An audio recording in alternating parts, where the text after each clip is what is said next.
Chapter 25. The morning Blair heard his sentence from his mother, Elizabeth spent in her parlor in the hotel, looking idly out of the window at the tawny current of the river covered with its slipping sheen of oil. Steamboats were pushing up and down or nosing into the sand to unload their cargoes. She could hear the creak of hawsers, the bang of gangplanks thrown across to the shore, the cries and songs of stevedores sweating and toiling on the wharf that was piled with bales of cotton, endless blue barrels of oil, and black avalanches of coal. She did not think of Blair's ordeal. She was not interested in it. She was not interested in anything. Sometimes she thought vaguely of the letter which had never been and would never be written to David, and sometimes of that message from him which she had not yet been able to hear from Miss White's lips, but for the most part she did not think of anything. She was tired of thinking.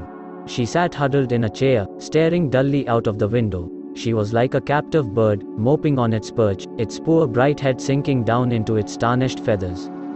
She was so absorbed in the noise and confusion of traffic that she did not hear a knock. When it was repeated, she rose listlessly to answer it, but before she reached the door it opened, and her uncle entered. Elizabeth backed away silently.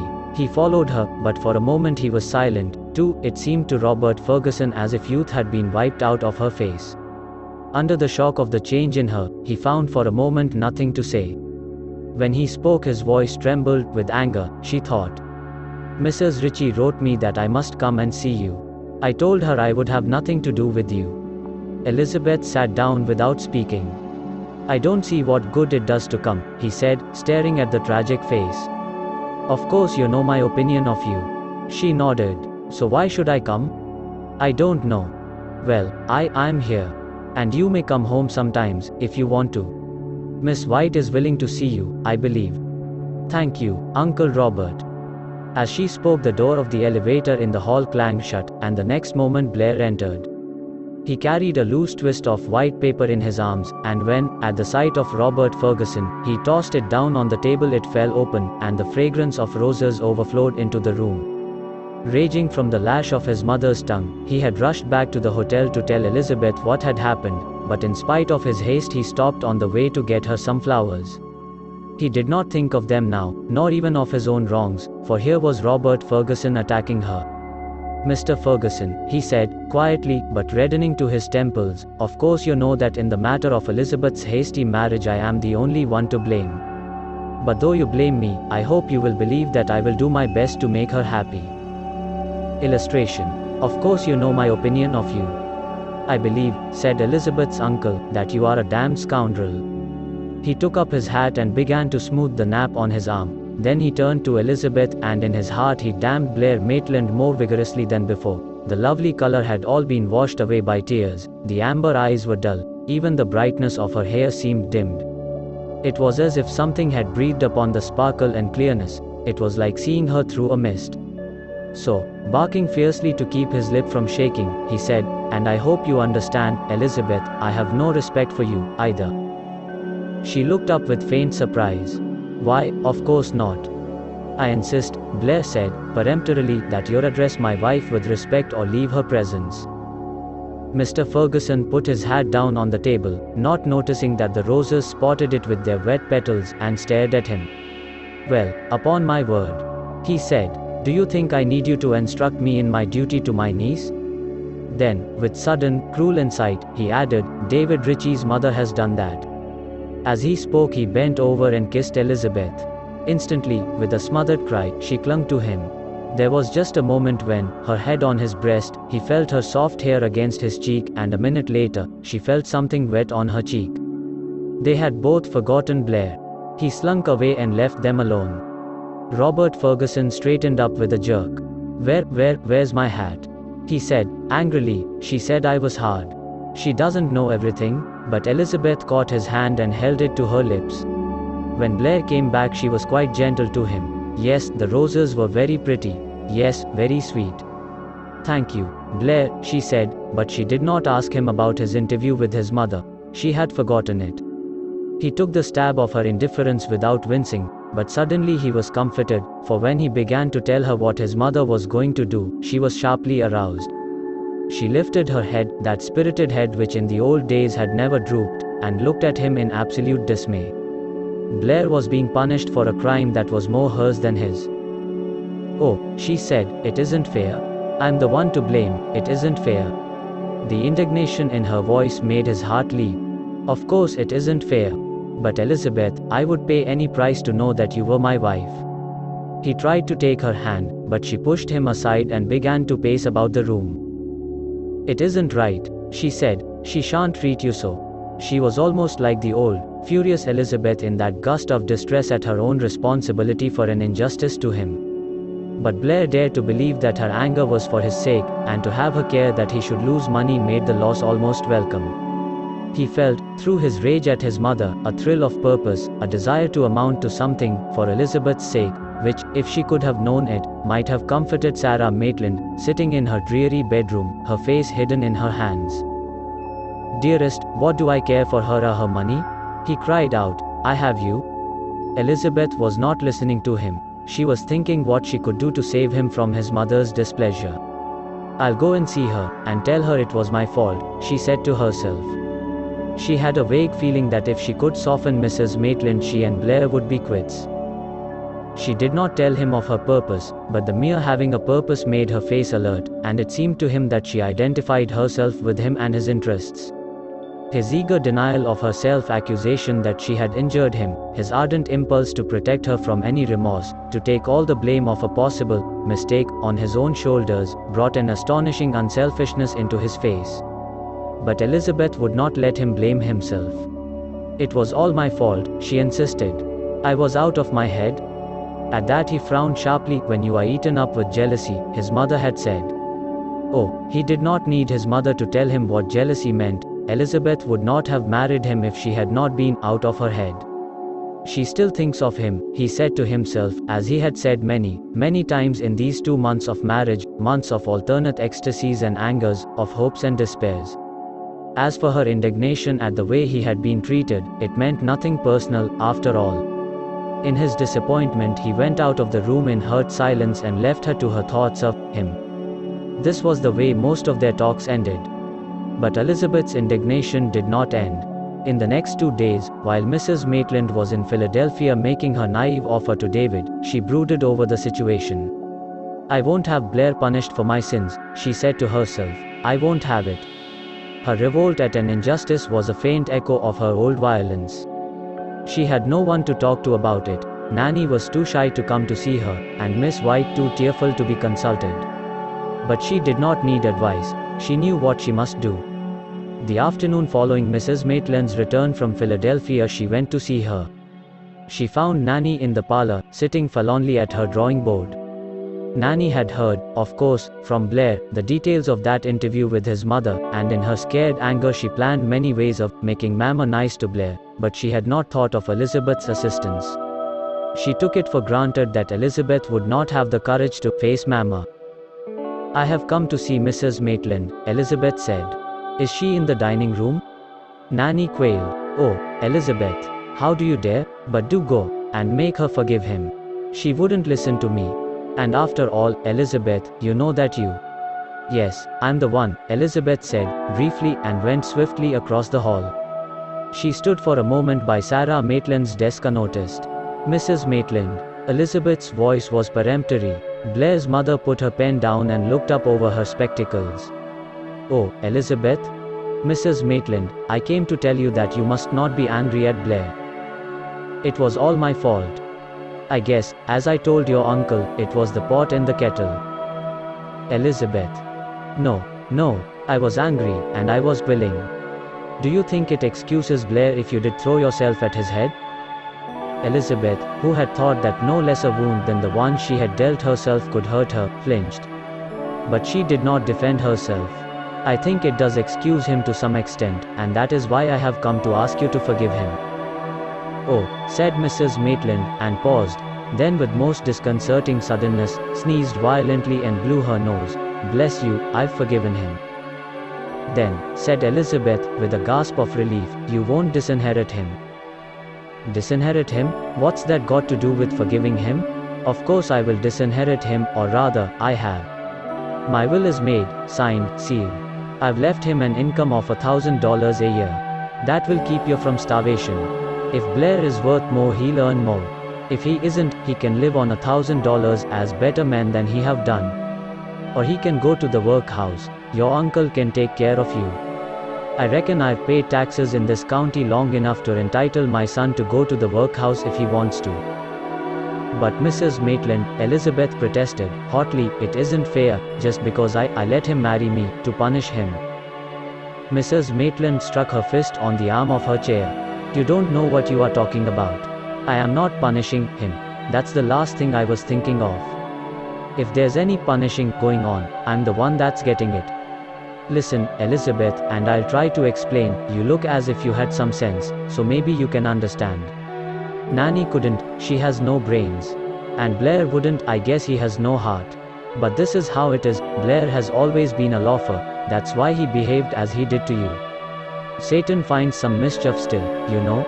So I'm cutting off his allowance, now, and leaving him practically penniless in my will, to stop his loafing. To make him work. He'll have to work, to keep from starving, and work will make a man of him. As for you, you've done an abominable thing, Elizabeth, but it's done. Now, turn to, and pay for your whistle. Do your duty. Use your influence to induce Blair to work. That's the best way to make up for the injury you've done him. As for the injury he's done you, I hope the Lord will send you some children to make up for that. Now, my dear, clear out. Clear out. I've got my work to do. Elizabeth went back to Nanny's parlor, stinging under her mother-in-law's candor. That she was able to feel it showed that her apathy was wearing off. At any rate, the thought of the injury she had done Blair, which she took to be the loss of fortune, strengthened her sometimes wavering resolution to stay with him. She did not tell him of this interview, or of its effect upon her, but she told her uncle part of it. She went to him that night, and sitting down on a hassock at his feet, her head against his knee, she told him how Blair was to be punished for her crime. She called it a crime. Then, in a low voice, she told him, as well as she could, just how the crime had been committed. I guessed how it was, he said. And they were silent for a while. Then he broke out, huskily, I don't care a hang about Blair or his mother's will. He deserves all he gets, or won't get, rather. But, Elizabeth, if you want to be free. Uncle Robert, what I want isn't of any importance anymore. I talked it over as a supposititious case with Howe the other day, and he said that if Blair would agree, possibly, mind you, only possibly, a divorce could be arranged. She sunk her head in her hands, then answered in a whisper, Uncle, I did it. I've got to see it through. After a minute's silence he put his hand on her soft hair.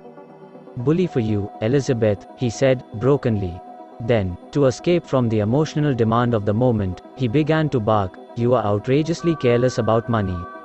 How on earth a girl, who has been brought up by a man, and so might be expected to have some sense in such matters, can be so careless? I don't understand. You've never asked me about that legacy. I've put the money in the bank. Your bank book is there on my table. Elizabeth was silent. That money, oh, how could she ever touch it? But in view of Mrs. Maitland's decision, it was perfectly obvious that ultimately she would have to touch it. Blair can live on it. She thought it was a relief to her to stab herself with words. Blair can live on it for 2 years. Chapter 26. Of course, after a while, as time passed, all the people who had been caught in the storm the two reckless creatures had let loose, shook down again into their grooves, and the routine of living went on. There are few experiences more bewildering to the unhappy human heart than this of discovering that things do go wrong. Innumerable details of the unimportant flood in and fill up the cracks and breaches that grief has made in the structure of life. We continue to live, and even to find life desirable. Miss White had been the first to realize this, her love for Elizabeth, being really poor old maid. Maternal, was independent of respect, so almost the next day she had been able to settle down with complete happiness into the old habit of loving. Blair's mother was the next to get into the comfortable track of routine. The very day after she came back from that trip to Philadelphia, she plunged into business. She did, however, pause long enough to tell her superintendent how she was going to even things up with David. I am going to give him a lot of money for a hospital, she said. I'm not going to leave it to him. I'm only 62, and I don't propose to die yet a while. When I do, Blair will probably contest the will. He can't break it. It's cast iron. But I don't want David to wait until I'm dead and gone, and Blair has given up trying to break my will, and the estate is settled. I'm going to give it to him before I die. In a year or two, maybe. I'm realizing on securities now, why don't I give him the securities? My dear sir, what does a doctor know about securities? Doctors have no more financial sense than parsons, at least, not much more, she added, with relenting justice. No. David is to have his money, snug in the bank, that new bank, on Federal Street. I told the president I was rolling up a nest egg for somebody. I could see he thought it was for Blair. I didn't enlighten him, because I don't want the thing talked about. When I get the amount I want, I'll hand Master David a bank certificate of deposit, and with all his airs about accepting money, he won't be able to help himself. He'll have to build his hospital, and draw his wages. It will make him independent of his outside customers, you see. Yes, I guess I can whip the devil round the stump as well as the next person, she said, bridling with satisfaction. So, with an interest and a hope, Sarah Maitland, like Miss White, found life worth living. With David's mother, the occupation of trying to help David made living desirable. It also made her a little more remote from other people's interests. Poor Robert Ferguson discovered this to his cost. It had occurred to him that now, when they were all so miserable, she might perhaps be willing. But she was not. When, a day or two after he had gone to see Elizabeth, he went to Philadelphia, Mrs. Ritchie was tremulously glad to see him, so that she might pour out her fears about David and ask advice on this point and that. Being a man, you understand better than I do, she acknowledged meekly, then broke down and cried for her boy's pain. And when the kind, barking old friend, himself blinking behind misty spectacles, said, "Oh, now, my dear, don't cry," she was so comforted that she cried some more, and for a single minute found her head most unexpectedly on his shoulder. But all the same, she was not willing. "Don't ask me, dear Mr. Ferguson," she said, wiping her eyes. "We are such good friends, and I'm so fond of you, don't let's spoil it all." "I believe you are fond of me," he said, "and that is why it's so unreasonable in you not to marry me. I don't ask impossibilities. But you do like me, and I love you, you dear, good, foolish woman, so good that you couldn't see badness when it lived next door to you. Don't be so hard on people who do wrong," she pleaded. "You make me afraid of you when you are so hard." "I'm not hard. Elizabeth is her mother's daughter, that's all." "Oh," she cried, with sudden passion, "that poor mother. Can't you forgive her?" "No," he said, "I can't." "You ought to forgive Elizabeth, at any rate," she insisted, faintly, "and you ought to go and see her." "Have you forgiven her?" he parried. She hesitated. "I think I have. I've tried to, but I don't understand her. I can understand doing something wicked, for love, but not for hate." He gave his meager laugh. "If forgiveness was a question of understanding, I'm afraid you'd be as hard on her mother as I am." "On the contrary," she said, vehemently, "if I forgive Elizabeth, it is for her mother's sake." Then she broke out, almost with tears, "Oh, how can you be so unkind as not to go and see the child? The time we need our friends most is when we have done wrong." He was silent. "Sometimes," she said, "sometimes I wish you would do something wrong yourself, just to learn to be pitiful." "You wish I would do wrong? I'm always doing wrong. I did wrong when I growled so." "But," he paused, "I believe I have seen Elizabeth," he said sheepishly. "I believe we kissed and made up." At which even poor, sad Helena laughed. But these two old friends discovered, just as Miss White and Blair's mother had discovered, that life was not over for them, because the habit of friendship persisted. And by, nearly a year later, David, began to find a reason for living, in his profession. The old, ardent interest which used to make his eyes dim with pity or his heart leap with joy at giving help, was gone. He no longer cared to cuddle the babies he might help to bring into the world, and a deathbed was an irritating failure rather than any more human emotion. So far as other people's hopes and fears went, he was bitter or else callous, but he began to forget his humiliation, and he lost his self-consciousness in the serious purpose of success. He did not talk to his mother of the catastrophe of his life, but he did talk of other things, and with the old friendly intimacy. She was his only intimate friend. Thus, gradually, the little world that loved Elizabeth and Blair fell back, after the storm of pain and mortification, into the merciful commonplace of habit and of duty to be done. But for Elizabeth and Blair there was no going back. They had indeed fired the Ephesian dome. The past now, to Elizabeth, meant David's message, to which, finally, she had been able to listen. Tell her I understand. Ask her to forgive me. In Blair's past there was nothing real to which he could return. For him the reality of life had begun with love, and notwithstanding the bite of shame, the battle with his sense of chivalry, that revolted, now and then, at the thought of holding an unwilling woman as his wife, and the constant dull ache of jealousy, he had madly happy moments that first year of his marriage. Elizabeth was his. That was enough for him. His circumstances, which would have caused most men a good deal of anxiety, were, thanks to his irresponsibility, very little in his thought. There was still a balance at his bank which made it possible, without encroaching on Elizabeth's capital, which he swore he would not do, to live at the old river house, fairly decently.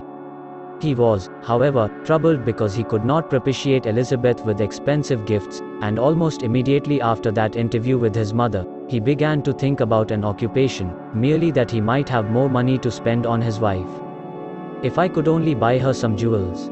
He used to say to himself, with a worried look. I want to get you everything you want, my darling, he told her once. She made no answer, and he burst out in sudden angry pain. You don't care what I do. Still she did not speak. You are thinking of him still, he said between set teeth. This constant corroding thought did not often break through his studied purpose to win her by his passionately considerate tenderness. When it did, it always ended in bitterness for him. Of course I am thinking of him, she would say, dully. I never stop thinking of him. I believe you would go back to him now? He flung at her. Go back to him? I would go back to him on my hands and knees if he would take me. Words like that left him speechless with misery, and yet he was happy she was his wife. When his bank account began to dwindle, he found it easy to borrow. The fact that he was the son of his mother, and consequently his bills had always been paid, was sufficient collateral. That he borrowed at a ruinous interest was a matter of indifference to a man who, having never earned a dollar, had not the slightest idea of the value of a dollar. At the end of the first year of his marriage, jewels for Elizabeth seemed less important to him than her bread and butter, and it was then that with real anxiety he tried to find something to do. Again, Sarah Maitland's son, found doors open to him which the ordinary man, inexperienced and notoriously idle, would have found closed. But none of them offered what he thought a sufficient salary, and by he realized that very soon he would be obliged, as he expressed it, to sponge on Elizabeth, for, reckless as he was, he knew that his borrowing capacity must come to an end. When the sponging finally began, he was acutely uncomfortable, which was certainly to his credit. At any rate, it proved that he was enough of a man to be miserable under such conditions. When a husband who is young and vigorous lives idly on his wife's money, one of two things happens: he is miserable, or he degenerates into contentment. Blair was not degenerating, consequently he was honestly wretched. His attempts to find something to do were not without humor to his mother, who kept herself informed, of course, of all his business ventures. What? He wants the Dalzells to take him on? What for? Errand boy? That's all he's good for. But I'm afraid $2.50 a week won't buy him many China beetles. When Blair essayed a broker's office, she even made an ancient joke to her superintendent. If Blair could buy himself for what he is worth to Haynes, and sell himself for what he thinks he's worth, he might make a fair profit, and pick up some more old masters. But she was impatient for him to get through with all this nonsense of dilly-dallying at making a living by doing things he knew nothing about. How soon would he get down to hard pan and knock at her door at the works and ask for a job, man fashion? That's what I want to know, she used to tell Mr. Ferguson, who was silent. He did not want to know anything about Blair. All he cared for was to help his girl bear the burden of her folly. He called it folly now, and Miss White used to nod her old head in melancholy agreement. It was only to Robert Ferguson that Mrs. Maitland betrayed her constant anxiety about her son, and it was that anxiety which made her keenly sensitive to Elizabeth's deepening depression. For as the excitement of sacrifice and punishment wore off, and the strain of everyday living began to tell, Elizabeth's depression was very marked. She was never angry now, she had not the energy for anger, and she was never unkind to Blair. Perhaps her own pain made her pitiful of his. But she was always, as Cherry Pie expressed it, under a cloud. Mrs. Maitland, watching her, wondered if she was moody because funds were getting low. How intensely she hoped that was the reason. "I reckon that money of hers is coming to an end," she used to think, triumphantly, for she had known, through Nanny, just when Blair had reached the point at which he had been obliged to use his wife's capital. Whenever she saw Elizabeth, who for want of anything better to do came constantly to see Nanny, she would drop a word or two which she thought might go back to her son. "We need an extra hand in the office." Or, "How would Blair like to travel for the works? We can always take on a traveling man." She never had the chance to drop her hints to Blair himself. In vain Nanny urged upon her brother her old plea, "Be nice to Mama. Do come and see her. Everything will be all right again if you will only come and see her." Nothing moved him. If his mother could be firm, so could he. He was never more distinctly her son than in his obstinacy. "If she alters her will," he said, briefly, "I will alter my behavior. She's not my mother so long as she casts off her son." Mrs. Maitland seemed to age very much that second year. Her business was still a furious interest. She stormed her way through every trade obstacle, occasionally bargaining with her conscience by increasing her donations to foreign missions, but there was this change of suddenly apparent age. Instead of the old, clear-eyed, ruthless joy in work, there was a look of furtive waiting, an anxiety of hope deferred, that grooved itself into her face. And somewhere in the spring of the third year, the hoped-for moment approached. Necessity began to offer its beneficent opportunity to her son. In spite of experiments in prudence in borrowing and in earning, the end of Elizabeth's money was in sight. When the end was reached, there would be nothing for Blair Maitland but surrender. Shall I cave in now? He vacillated. He was wandering off alone across the bridge, fairly aching with indecision, and brooding miserably, not only over the situation, but over his helplessness to buy his way into Elizabeth's affections. She ought to have a carriage. It is preposterous for my wife to be going round in streetcars. If I could give her a carriage and a pair of horses. But of course it was ridiculous to think of things like that. He could not buy a carriage for Elizabeth out of her own money. Besides, her money was shrinking alarmingly. It was this passionate desire to propitiate her, as well as the recognition of approaching necessities, that brought him to the point where he saw capitulation ahead of him. "I wish I could make up my mind," he thought, wearily. "Well, if I don't get something to do pretty soon, it will be made up for me. I'll have to eat crow. I'll have to go to the works and ask for a job. But I swear I won't speak to her. It is damnable to have to cave in. I'd starve before I'd do it, if it wasn't for Elizabeth." But before the time for eating crow arrived, something happened. Chapter 27. Mrs. Maitland and Nanny were having their supper at the big, cluttered office table in the shabby dining room, shabbier now by 20 years than when Blair first expressed his opinion of it.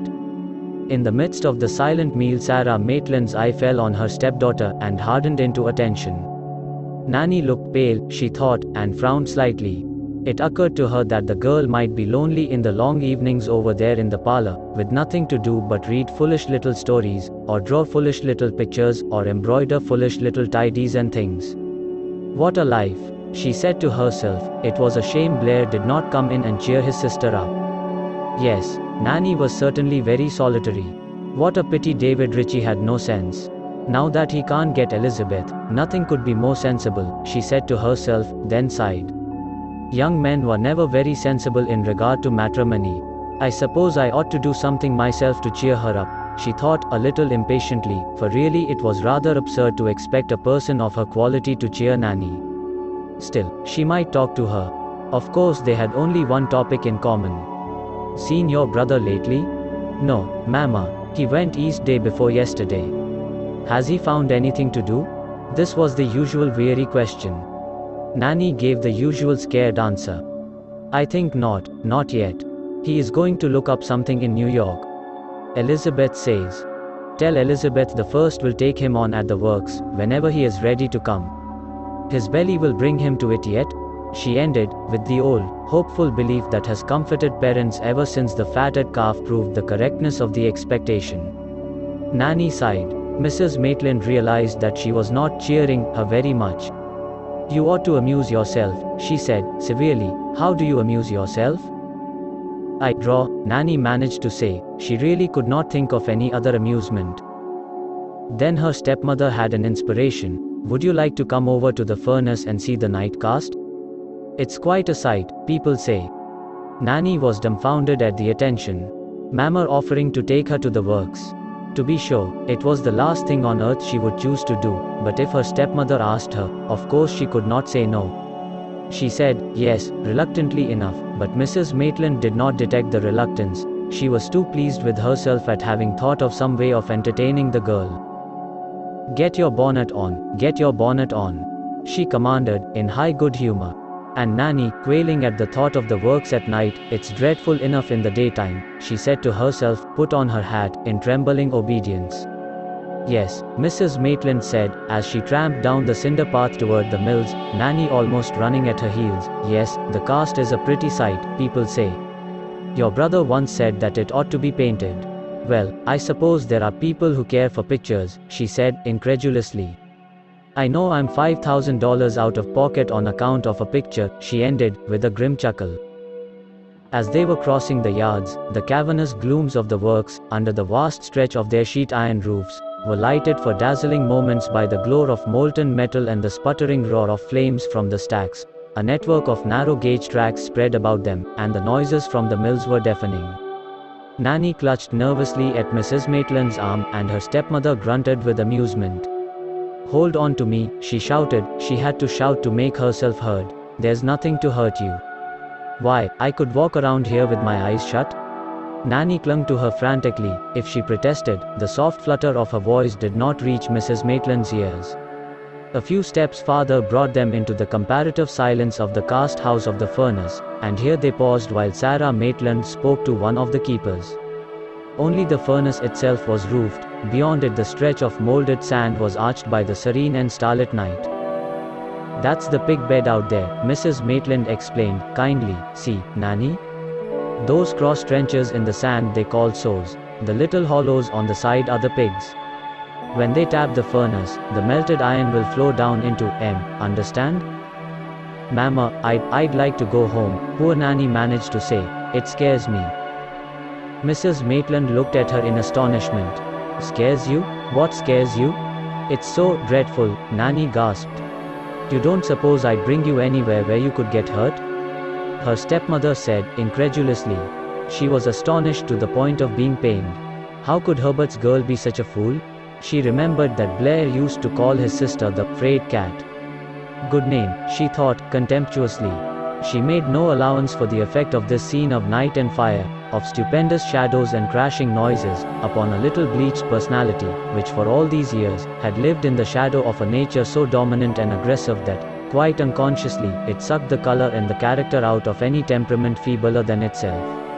Sarah Maitland frowned, and said roughly, "Oh, you can go home, if you want to, Mr. Parks." She called to the foreman, "Just walk back to the house, if you please, with my daughter." Then she turned on her heel and went up to the furnace. Nanny, clutching Parks's hand, stumbled out into the darkness. "It's perfectly awful," she confided to the good-natured man, when he left her at her back door. "Oh, you get used to it," he said, kindly. "You'd a knowed," he told one of his workmen afterward, "that there wasn't hide nor hair of her that belonged to the old one. A slip of a thing, and scared to death of the noise." The old one, after Nanny had gone, poked about for a moment or two. "She noses into things, to save 2 cents, her men used to say, with reluctant admiration of the ruthless shrewdness that was instant to detect their shortcomings. Then she went down the slight incline from the furnace hearth to the open stretch of molding sand. There was a pile of rusty scrap at one side, and here, in the soft April darkness under the stars, she seated herself, looking absently at the furnace and the black, gnome-like figures of the helpers. She was thinking just what Parks had thought, that Nanny had none of her blood in her. "Afraid," said Sarah Maitland. Well, Blair had never been afraid. She would say that for him, he was a fool, and pig-headed, and a loafer. But he wasn't a coward. He had even thought it fine, that scene of power, where civilization made itself before his very eyes. When would he think it fine enough to come in and go to work?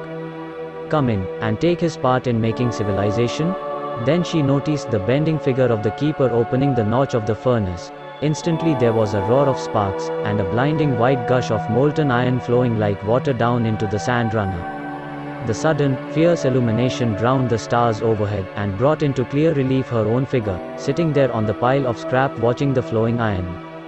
Tiny blue flames of escaping gas danced and shimmered on its ineffable rippling brightness, that cooled from dazzling snow to rose, then to crimson and out in the sand to glowing grey. Blair had called it beautiful. Well, it was a pretty sight. She wished she had told him that she herself thought it pretty, but the fact was it had never struck her before. I suppose I don't notice pretty things very much, she thought, in some surprise. Well, I've never had time for foolishness. Too busy making money for Blair. She sighed. After all, he wasn't going to have the money. She had been heaping up riches, and had not known who should gather them. She had been too busy to see pretty things. And why? That often asylums and reformatories and David Ritchie's hospital should have a few extra thousands. A month ago the fund she was making for David had reached the limit she had set for it, and only today she had brought the bank certificate of deposit home with her. She had felt a little glow of satisfaction when she locked it into the safe in her desk. She liked the consciousness of a good job finished. She was going to summon the youngster to Mercer, and tell him how he was to administer the fund, and if he put on any of his airs and graces about accepting money, she would shut him up mighty quick. I'll write him tomorrow, if I've time, she had said. At the moment, the sense of achievement had exhilarated her, yet now, as she sat there on the heap of scrap, bending a pliant boring between her fingers, her pillar of fire roaring overhead from the chimneys of the furnaces, the achievement seemed flat enough. Why should she, to build a hospital for another woman's son, have worked so hard that she had never had time to notice the things her own son called pretty? Not his china beetles, of course, or truck like that, but the shimmering floor of her iron, or even that picture, for which she was out of pocket $5,000. I can see you might call it pretty, if it hadn't cost so much, she admitted. Yes, she had worked, she told herself, as hard as a man, to earn money for Blair, only to make him idle and to have him say that thing about her clothes which Goose Molly had said before he was born. Wonder if I've been a fool? She ruminated. It was at that moment that she noticed, at one side of the furnace, between two bricks of the hearth, a little puff of white vapor. Instantly she leaped, shouting, to her feet. But it was too late. The molten iron, seeping down through some crack in the furnace, creeping, beneath the bricks of the pavement, had reached some moisture. The explosion, the clouds of scalding steam, the terror of the flowing, scattering fire, drowned her voice and hid her frantic gestures of warning. Killed? She said, furiously, as someone helped her up from the scrap heap against which she had been hurled. Of course not. I don't get killed. Then suddenly the appalling confusion was dominated by her voice. Look after those men. She stood there in the center of the horror, reeling a little once or twice, holding her skirt up over her left arm, and shouting her quick orders. Hurt? She said again to a questioning helper. I don't know. I haven't time to find out. That man there is alive.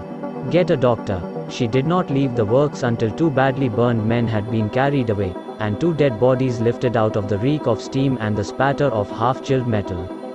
Then, still holding her skirt over her arm, she went alone, in the darkness, up the path to her back door. No, I don't want anybody to go home with me, she said, angrily. Look after things here. Notify Mr. Ferguson.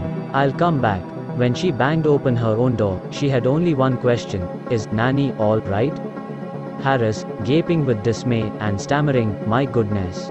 Yes, followed her to the dining room, where she crashed down like a felled tree and lay unconscious on the floor.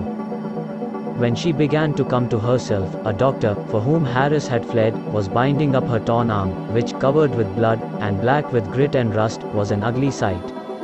Where's Blair? She said, thickly, then came entirely to her senses, and demanded, sharply, Nanny all right? Reassured again on this point, she looked frowningly at the doctor. Come, hurry, I want to get back to the works. Back to the works. Tonight? Impossible. You mustn't think of such a thing, the young man protested. Mrs. Maitland looked at him, and he shifted from one foot to the other. It won't do, really, he said, weakly. That was a pretty bad knock you got on the back of your head, and your arm. Young man, she said, you patch this up, quick. I've got to see to my men. That's my business. You tend to yours. But my business is to keep you here, he told her, essaying to be humorous. His humor went out like a little candle in the wind. Your business is to put on bandages. That's all I pay you for. And the doctor put on bandages with expedition. In the front hall he spoke to Nanny. Your mother has a very bad arm, Miss Maitland, and that violent blow on her head may have done damage. I can't tell yet. You must make her keep still. Make, Mama, said Nanny. She says she's going over to the works, said the doctor, shrugging his shoulders. When she comes home, get her to bed as quickly as you can. I'll come in and see her in the morning, if she wants me. But if she won't do what I say about keeping quiet, I'd rather you called in other advice. When Nanny tried to make Mama keep still, the only reply she received was, You showed your sense in going home, my dear. And off she went, Harris, at Nanny's instigation, lurking along behind her. If Herbert's girl had been hurt, she said, aloud, staggering a little as she walked, my God, what would I have done? Afterward, they said it was astounding that she had been able to go back to the works that night.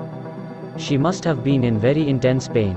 When she came home, the pain conquered to the extent of sending her, at midnight, up to her stepdaughter's room. She was red with fever and her eyes were glassy. Got any laudanum or stuff of that kind? She demanded.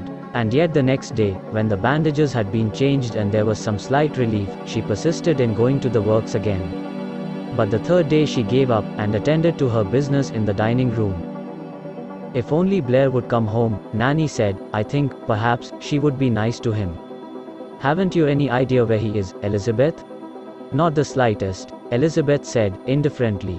She herself came every day, and performed what small personal services Mrs. Maitland would permit.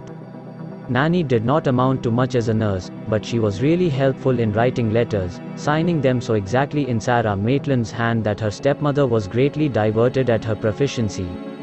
I shall have to look after my checkbook, she said, with a chuckle. It was not until a week later that they began to be alarmed. It was Harris who first discovered the seriousness of her condition. When he did, the knowledge came like a blow to her household and her office. It was late in the afternoon. Earlier in the day she had had a violent chill, during which she sat crouching and cowering over the dining room fire, refusing to go to bed, and in a temper that scared Nanny and Harris almost to death. When the chill ceased, she went, flushed with fever, to her own room, saying she was all right, and banging the door behind her. At about 6, when Harris knocked to say that supper was ready, she came out, holding the old German cologne bottle in her hand. He gave me that, she said, and fondled the bottle against her cheek. Then, suddenly she pushed it into Harris's face. Kiss it, she commanded, and giggled shrilly. Harris jumped back with a screech. Gore, he said, and his knees hit together. The slender green bottle fell smashing to the floor. Mrs. Maitland started, and caught her breath. Her mind cleared instantly. Clean up that mess. The smell of the cologne takes my breath away. I didn't know I had it in my hand. That night Elizabeth sent a peremptory letter into space, telling Blair that his mother was seriously ill, and he really ought to be at home. But he had left the hotel to which she sent it, without giving any address, so it lay in a dusty pigeonhole awaiting his return a week later. The delirium came again the next day. Then Sarah Maitland cried, because, she said, Nanny had hidden the Noah's Ark, and Blair and I want to play with it, she whined.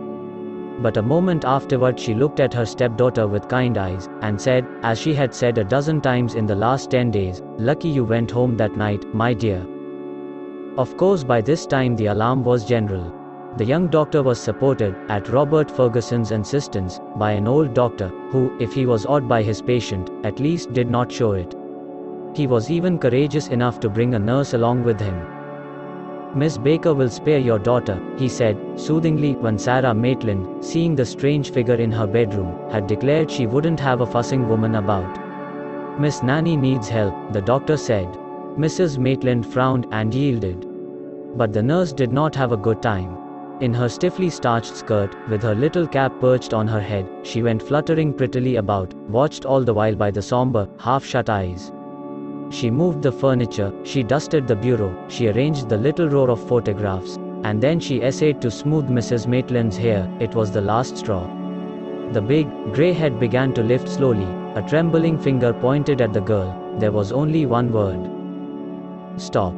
The startled nurse stopped, so abruptly that she almost lost her balance. Clear out. You can sit in the hall. When I want you, I'll let you know. Miss Baker fled, and Mrs. Maitland apparently forgot her. When the doctor came, however, she roused herself to say, I won't have that fool girl buzzing round. I don't like all this highfalutin business of nurses, anyhow. They are nothing but foolish expense. Perhaps that last word stirred some memory, for she added abruptly, Nanny, bring me that picture you have in the parlor. The Virgin Mary, you know. Rags of popery, but I want to look at it. No. I can't pay $5,000 for 14 by 18 inches of old master, and hire nurses to curl my hair, too. But nobody smiled at her joke. When Nanny brought the picture, she bade her put it on a chair by the bedside, and sometimes the two girls saw her look at it intently. I think she likes the child, Elizabeth said, in a low voice, but Nanny sighed, and said, no, she is provoked because Blair was extravagant. After Miss Baker's banishment, Elizabeth did most of the waiting on her, for Nanny's anxious timidity made her awkward to the point of being, as Mrs. Maitland expressed it, wearily, more bother than she was worth. Once she asked where Blair was, and Elizabeth said that nobody knew. He heard of some business opening, Mrs. Maitland, and went east to see about it. Went east? What did he go east for? He's got a business opening at home, right under his nose, she said, thickly.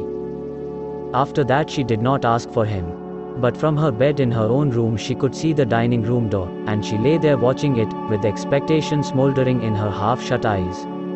Once, furtively, when no one was looking, she lifted the hem of the sheet with her fumbling right hand and wiped her eyes.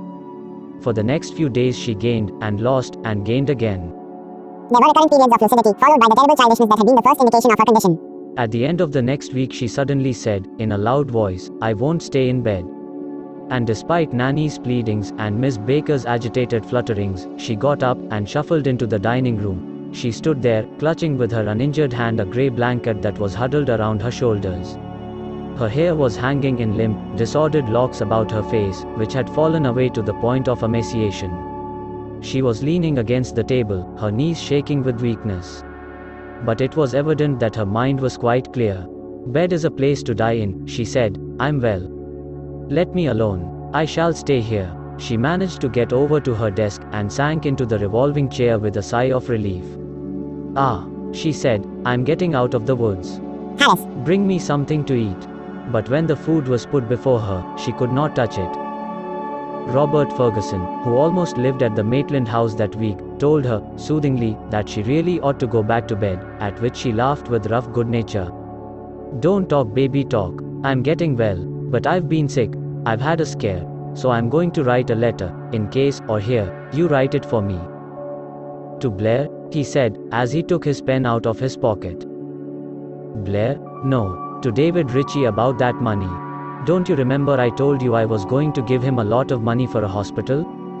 That I was going to get a certificate of deposit. Her voice wavered and she seemed to doze.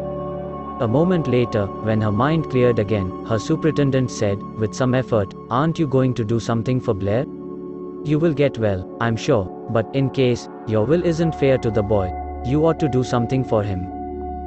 Instantly she was alert. I've done the best thing in the world for him. I've thrown him on his own legs. As for getting well, of course I'm going to get well. But if I didn't, everything is closed up. My will's made. Blair is sure of poverty.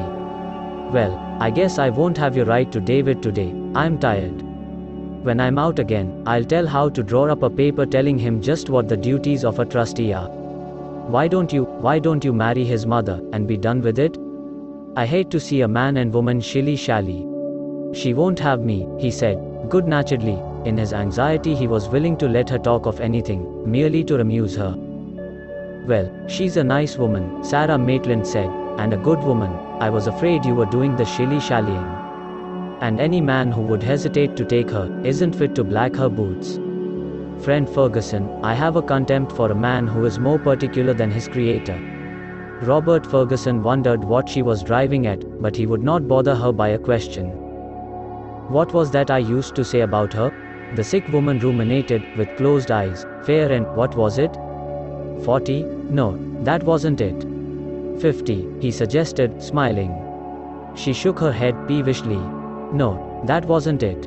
Fair, and what was it? It puts me out of patience to forget things.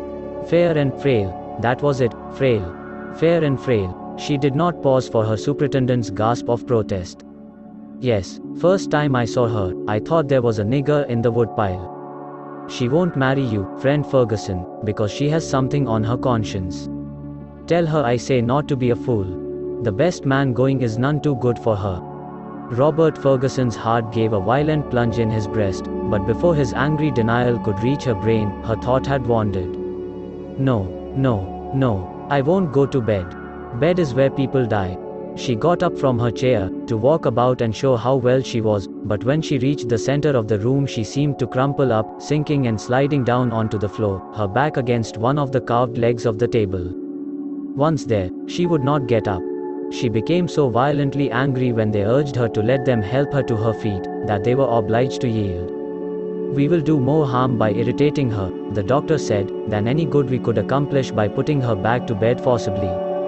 So they put cushions behind her, and there she sat, staring with dim, expectant eyes at the dining room door, sometimes speaking with stoical endurance, intelligently enough, sometimes, when delirious, whimpering with the pain of that terrible arm, swollen now to a monstrous mass of agony. Late in the afternoon she said she wanted to see that picture, and Elizabeth knelt beside her, holding the little dark canvas so that she could look at it. She sat staring into it for a long time. Mary didn't try to keep her baby from the cross, she said, suddenly. Well, I've done better than that. I brought the cross to my baby. Her face fell into wonderfully peaceful lines. Just at dusk she tried to sing. Drink to me only with thine eyes.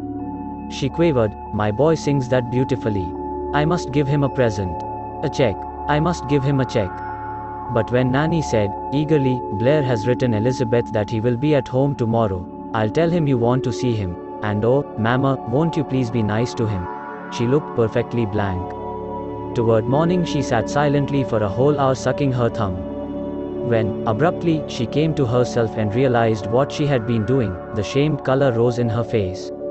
Nanny, kneeling at her side, caught at the flicker of intelligence to say, Mama, would you like to see the Reverend Mr. Gore? He is here, waiting in the parlor. Shan't I bring him in? Mrs. Maitland frowned. What does he come for now? I am sick. I can't see people. Besides, I sent him a check for foreign missions last month. Oh, Mama, Nanny said, brokenly, he hasn't come for money. I sent for him. Sarah Maitland's eyes suddenly opened. Her mind cleared instantly. Oh, she said, and then, slowly, I see. She seemed to meditate a moment. Then she said, gravely, no, my dear, no, I won't see little Gore. He's a good little man, a very good little man for missions and that sort of thing. But when it comes to this, she paused. I haven't time to see to him, she said, soberly. A minute later, noticing Nanny's tears, she tried to cheer her. Come, come. Don't be troubled, she said, smiling kindly. I can paddle my own canoe, my dear. After that she was herself for nearly half an hour. Once she said, my house is in order, friend Ferguson. Then she lost herself again. To those who watched her, huddled on the heap of cushions, mumbling and whimpering, or with a jerk writing her mind into stony endurance, she seemed like a great tower falling and crumbling in upon itself. At that last dreadful touch of decay, when she put her thumb in her mouth like a baby, her stepdaughter nearly fainted. All that night the mists gathered, and thinned, and gathered again.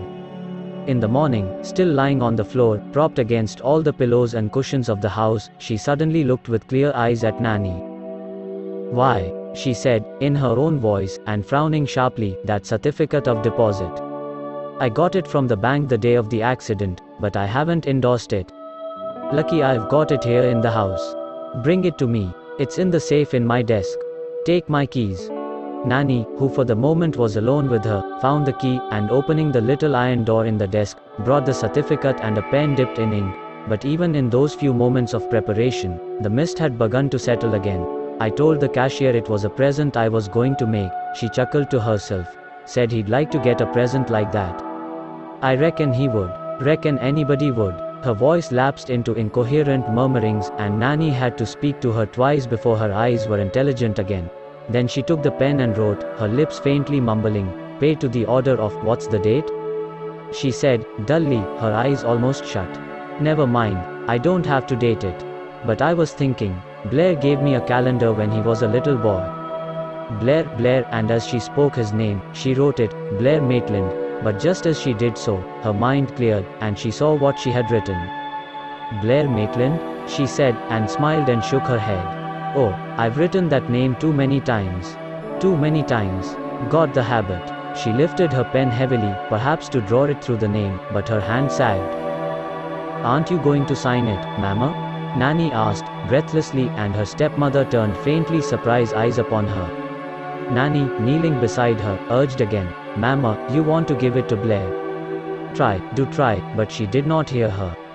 At noon that day, through the fogged and clogging senses, there was another outburst of the soul.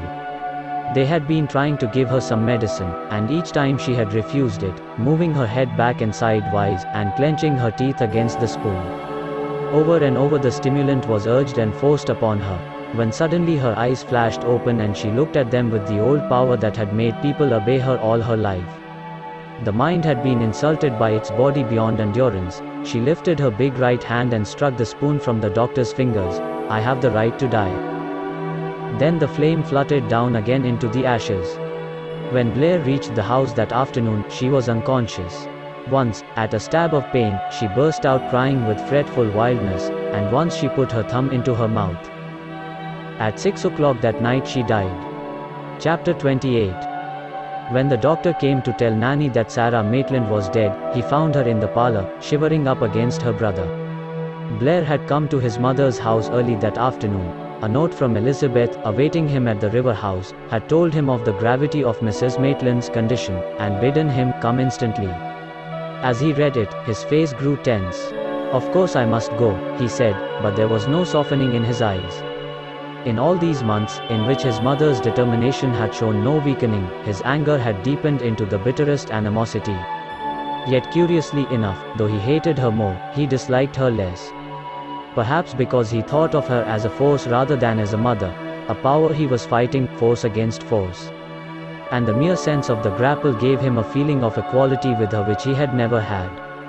Or it may have been merely that his eyes and ears did not suffer constant offense from her peculiarities. He had not forgotten the squalor of the peculiarities, but they did not strike him daily in the face, so hate was not made poignant by disgust. But neither was it lessened by the possibility of her death. I wonder if she has changed her will? He said to himself, with fierce curiosity. But whether she had done so or not, propriety demanded his presence in her house if she were dying. As for anything more than propriety, well, if by destroying her iniquitous will she had showed proper maternal affection, he would show proper filial solicitude. It struck him, as he stepped into a carriage to drive down to Shanty Town, that such an attitude of mind on his part was pathetic for them both. She never cared for me, he thought, and he knew he had never cared for her. Yes, it was pathetic. If he could have had for a mother such a woman as, he frowned, he would not name David Ritchie's mother even in his thoughts. But if he could have had a gentle and gracious woman for a mother, how he would have loved her. He had always been motherless, he thought. It was not today which would make him so. Still, it was strangely shaking, this idea of her death. When Nanny came into the parlor to greet him, he was silent while she told him, shivering and crying, the story of the last 2 weeks. She hasn't been conscious since noon, she ended, but she may call for you, and oh, if she does. Blair, you will be lovely to her, won't you? His grave silence seemed an assent. Will you go in and see her? She said, weeping. But Blair, with the picture she had given him of that awful figure lying on the floor, shook his head. I will wait here. I could not bear to see it, he added, shuddering. Elizabeth is with her, Nanny said, so I'll stay a little while with you. I don't believe it will be before morning. Now and then they spoke in whispers, but for the most part they were silent, listening to certain sinister sounds that came from the room across the hall. It was a warm May twilight. Above the gaunt outline of the foundry, the dim sickle of a young moon hung in a daffodil sky. The river, running black between banks of slag and cinders, caught the sheen of gold and was transfigured into glass mingled with fire. Through the open windows, the odor of white lilacs and the acrid sweetness of the blossoming plum tree floated into the room. The gas was not lighted. Sometimes the pulsating flames, roaring out sidewise from under the half-shut dampers of the great chimneys, lighted the dusk with a red glare, and showed Blair's face set in new lines. He had never been so near the great reality before, never been in a house where, on the threshold, death was standing. His personal affairs, angers or anxieties dropped out of his mind. So sitting and listening and not speaking, the doctor found them. "She has gone," he said, solemnly. Nanny began to cry. Blair stood up, then walked to the window and looked out at the yards. Dead?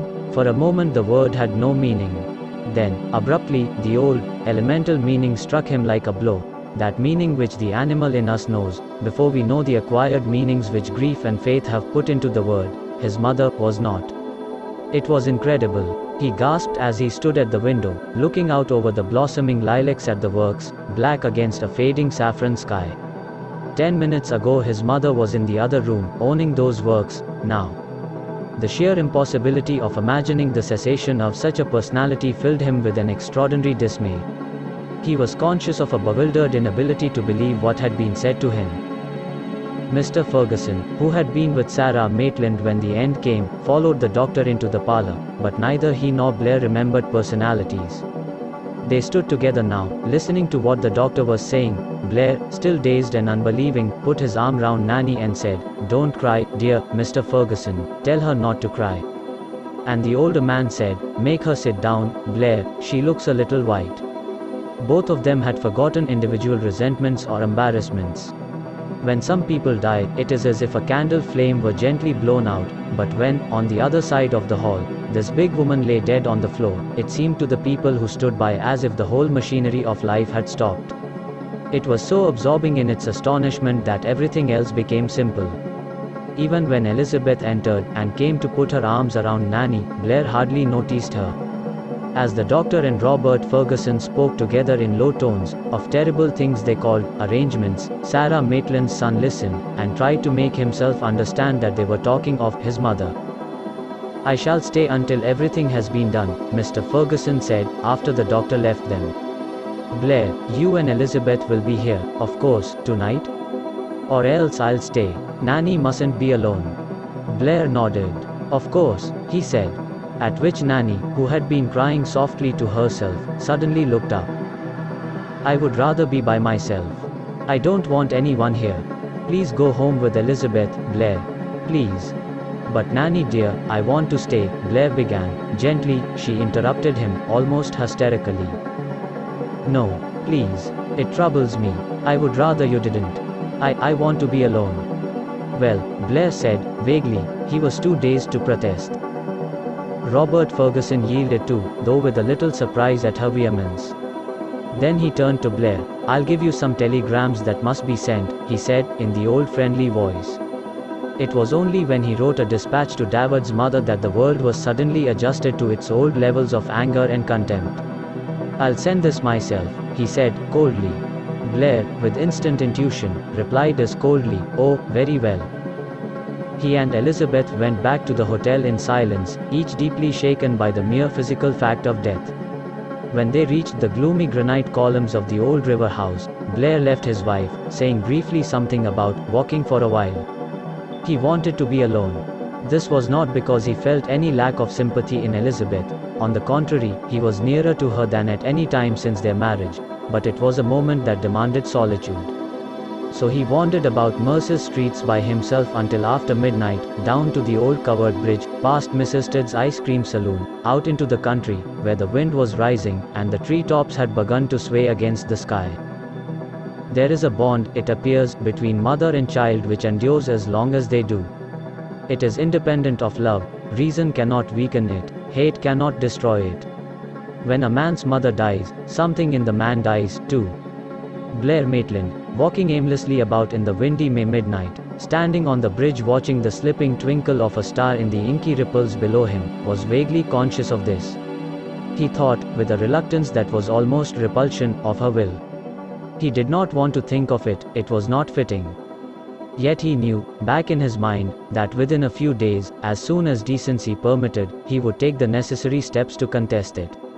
Nor did he think definitely of her, certainly not of all the unbeautiful things about her, those acute, incessant trivialities of ugliness which had been a veil between them all his life. Now, the veil was rent, and behind it was a holy of holies, the inviolable relation of the child and the mother. It was of this that he thought, inarticulately, as he stood on the bridge, listening to the rush of the wind, this, and the bare and unbelievable fact that she was not. As he struggled to realize her death, he was aware of a curious uneasiness that was almost fright. When he came to Nanny the next morning, he was still deeply absorbed, and when she put something into his hands and said it was from his mother, he suddenly wept. They had respected Nanny's desire to be alone that night, but it was nearly 12 before she was really left to herself, and the house was silent. Robert Ferguson had made her go upstairs to bed, and bidden the worn-out nurse sleep in the room next to her so that she would not be so entirely solitary. He himself did not go home until those soft and alien footsteps that cross our thresholds, and dare is business the offices that love may not essay, had at last died away. Nanny, in her bedroom, sat wide-eyed, listening for those footsteps. Once she said to herself, "When they have gone," and her heart pounded in her throat. At last, they went. She heard the front door close. Then, out in the street, another door banged softly. After that there was the sound of wheels. "Now," she said to herself. But still she did not move. Was the nurse asleep? Was Harris up in his room in the garret? Was there any one downstairs except Death? Death in Mrs. Maitland's bedroom. "For God's sake, lock her door," Harris had said. And they locked it. We generally lock it. Heaven knows why. Why do we turn the key on that poor, broken, peaceful thing, as if it might storm out in the night, and carry us back with it into its own silence? It was almost dawn, the high spring dawn that in May flushes even Mercer's skies at 3 o'clock in the morning, when, lamp in hand, Nanny Maitland opened her bedroom door and peered into the upper hall. Outside, the wind, which had begun to blow at sunset, was roaring around the old house. It rumbled in the chimneys, and a sudden gust tore at a loose shutter, and sent it banging back against the bricks. But in the house everything was still. The window over the front door was an arch of glimmering grey barred by the lines of the casement, but toward the well of the staircase there was nothing but darkness. Nanny put a hesitating foot across her own threshold, paused, then came gliding out into the hall. At the head of the stairs she looked down into a gulf of still blackness. The close, warm air of the house seemed to press against her face. She listened intently. No sound, except the muttering indifference of the wind about the house. Slowly, step by step, shivering and shrinking, she began to creep downstairs. At the closed door of the dining room, next to that other room which Harris had bidden them lock up, she stood for a long time, her fingers trembling on the knob. Her lamp, shaking in her hand, cast a nimbus of light around her small grey figure. It seemed to her as if she could not turn that knob. Then, with gasp of effort, it was done, and she entered. Her first look was at that place on the floor, where for the last 2 days the pillows had been piled. The pillows were not there now. The room was in new, bleak order. Instantly, after that shrinking glance at the floor, she looked toward Mrs. Maitland's room, and her hand went to her throat as if she could not breathe. A moment afterward she began to creep across the floor, one terrified step dragging after another. She walked sidewise, always keeping her head turned toward that silent room. Just as she reached the big desk, the wind, sucking under the locked door, shook it with sly insinuation. Instantly she wheeled about, and stood, swaying with fright, her back against the desk. She stood there, panting, for a full minute. The terror of that furtively shaken door was agonizing. Then, very slowly, with a sidewise motion so that she could look toward the room, she put her lamp down on the top of the desk, and began, with constant bird-like glances over her shoulder, to search. Yes, there it was. Just where she herself had put it, slipped between the pages of a memorandum book, so that if, in another gleam of consciousness, Blair's mother should ask for it, there need be no delay in getting it. When her fingers closed on it, she turned, swiftly, so that the room might not be behind her. Always watching the locked door, she groped for pen and ink and some sheets of paper, which she carried over to the table.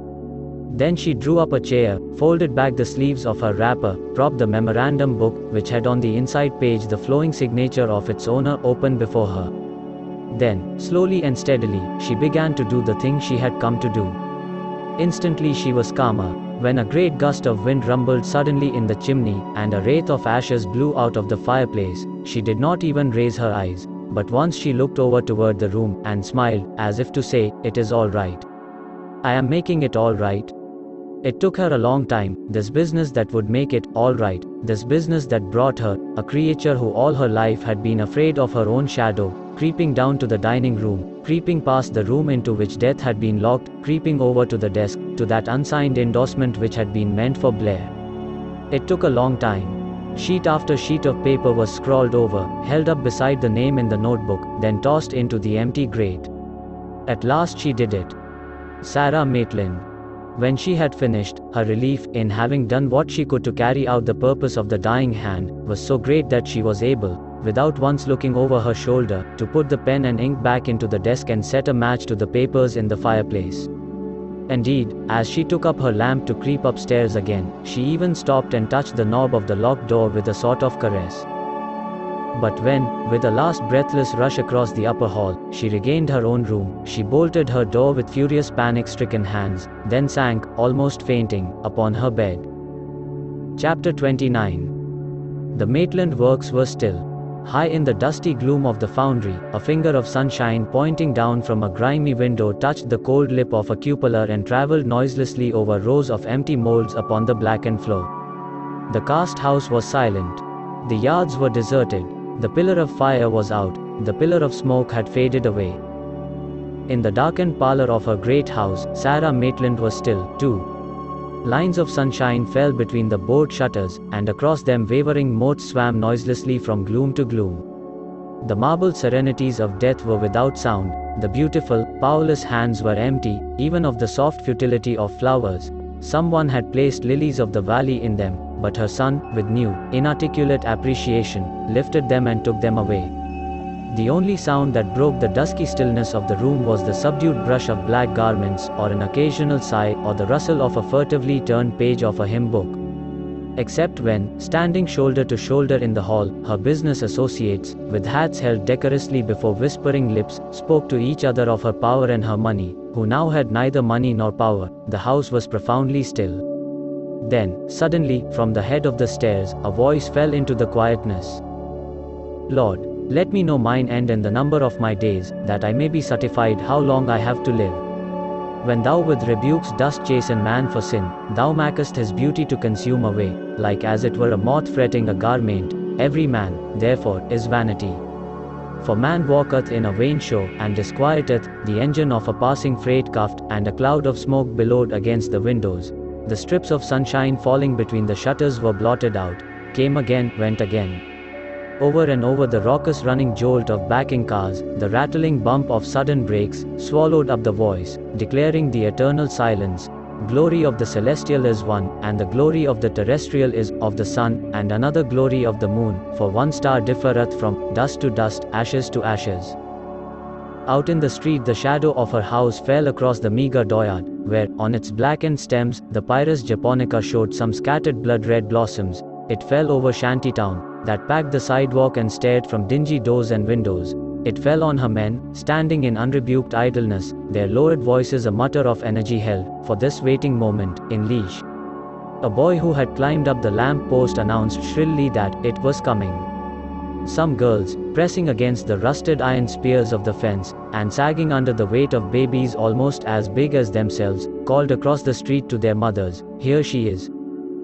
And so she came. No squalor of her surroundings could mar the pomp of her approach.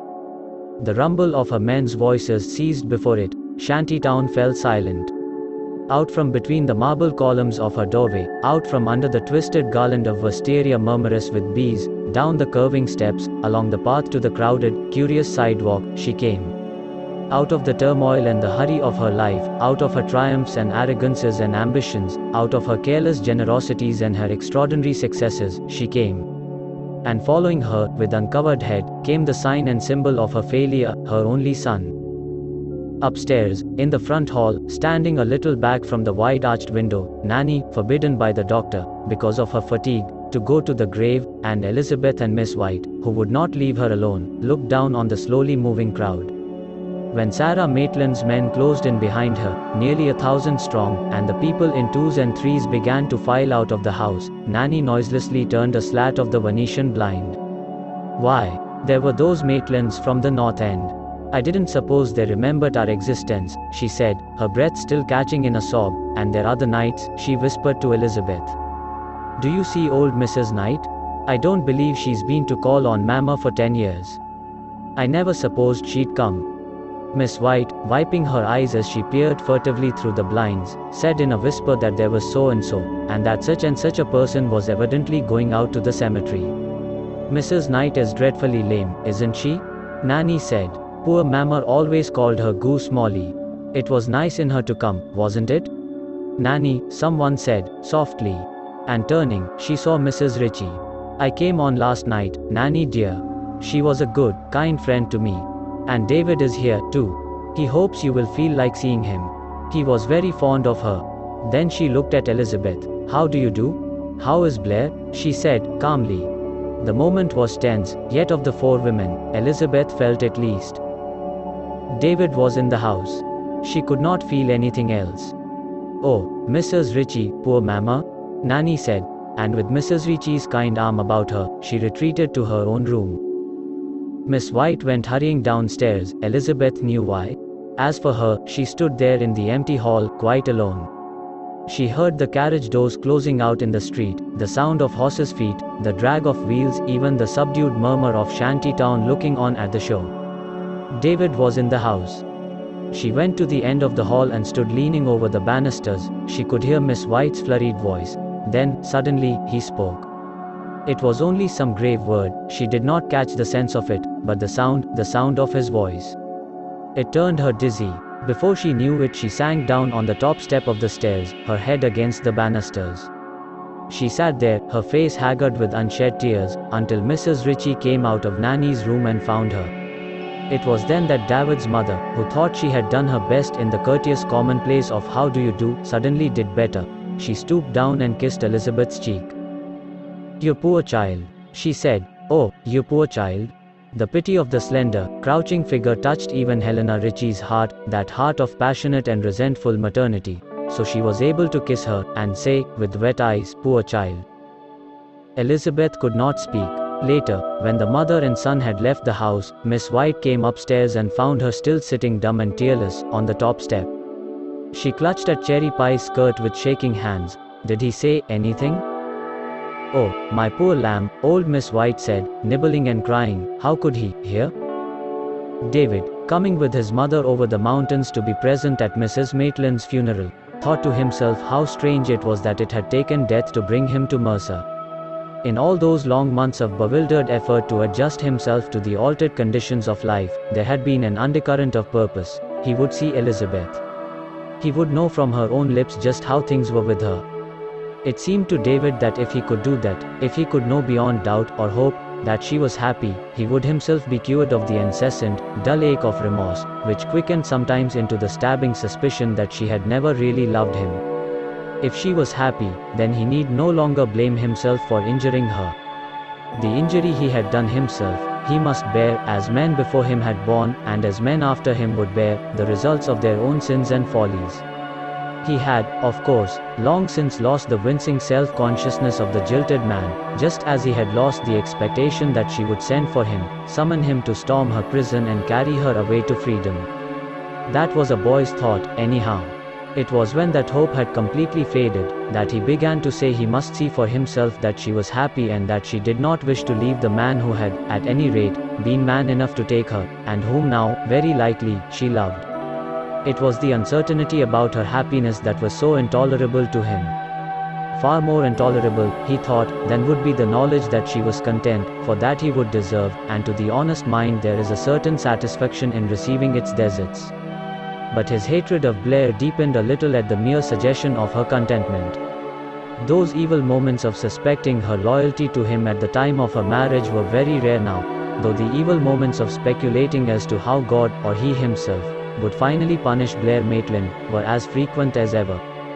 During the last 6 months the desire to know how things were with Elizabeth had been at times almost overwhelming. Once he went so far as to buy his railroad ticket, but though his feet carried him to the train, his mind drove him away from it, and the ticket was not used. But when the news came of Sarah Maitland's death, he went immediately to the station and engaged his berth. Then he went home and asked his mother if she were going to the funeral. "I am," he said. He spoke with affection of Mrs. Maitland, but so far as his going to Mercer went, her funeral was entirely incidental. Her death had ended his uncertainty. He would see Elizabeth. "And when I see her," he said to himself, "the moment I see her, I will know." He debated with himself whether he should speak of the catastrophe of their lives, or wait for her to do so. As he thought of putting it into words, he was aware of singular shyness, which showed him with startling distinctness how far apart he and she were. Just how and when he would see her he had not decided. Probably it could not be on the day Mrs. Maitland was buried. But the next day? How shall I manage it? He asked himself, then found that it had been managed for him. When they came back from the cemetery, Mrs. Ritchie went to Robert Ferguson's. "You are to come home and have supper with me," he had told her. "David can call for you when he gets through his gallivanting about the town." David had excused himself, on the ground of seeing Knight and one or two of the fellows. He had said nothing of his need to walk alone over the old bridge, out into the country, and, in the darkness, round and round the river house. So, in the May twilight of Robert Ferguson's garden, the two old neighbors paced up and down, and talked of Sarah Maitland. "I've got to break to David that apparently he isn't going to get the fund for his hospital," Mr. Ferguson said. "There is no mention of it in her will. She told me once, about 2 years ago, that she was putting money by for him, and when she got the amount she wanted she was going to give it to him. But she left no memorandum of it. I'm afraid she changed her mind." His voice, rather than his words, caught her attention. He was not speaking naturally. He seemed to talk for the sake of talking, which was so unlike him that Mrs. Ritchie looked at him with mild curiosity. Mrs. Maitland had a perfect right to change her mind, she said, and really David never counted very much on the hospital. She spoke of it to him, "I know, but I think he had almost forgotten it, though I hadn't," she confessed, a little ruefully. She smiled, and Robert Ferguson, fiercely twitching off his glasses, tried to smile back, but his troubled eyes lingered questioningly on her serene face. It was almost a beautiful face in its peace. What was it Mrs. Maitland had said about her looks? Fair, and he was so angry at remembering the word that he swore softly at himself under his breath, and Helena Ritchie gave him a surprised look. He had sworn at himself several times in these 5 days since Sarah Maitland, half delirious, wholly shrewd, had said those impossible things about David's mother. Under his concern and grief, under his solemn preoccupations, Robert Ferguson had felt again and again the shock of the incredible suggestion, something on her conscience. Each time the words thrust themselves up through his absorbed realization of Mrs. Maitland's death, he pushed them down savagely. "It is impossible." But each time they rose again to the surface of his mind. When they did, they brought with them, as if dredged out of the depths of his memory, some sly endorsement of their truth. She never says anything about her husband. Why on earth should she? He was probably a bad egg. That friend of hers, that old Chester doctor, hinted that he was a bad egg. Naturally he is not a pleasant subject of conversation for his wife. Her only friends, except in his own little circle, were 2 old men, one of them dead now, in Old Chester. Well, heaven knows a parson and a doctor are about as good friends as a woman can have. Ellipsis, but no women friends belonging to her past. Thank the Lord. If she had a lot of cackling females coming to see her, I wouldn't want to. She is always so ready to defend Elizabeth's wicked mother. She has a tender heart. She's not hard like the rest of her sex. No, life had not played another trick on him. Mrs. Maitland was out of her head, that was all. As for him, somebody ought to boot him for even remembering what the poor soul had said. And so, disposing of the intolerable suspicion, he would draw a breath of relief until the whisper came again, something on her conscience?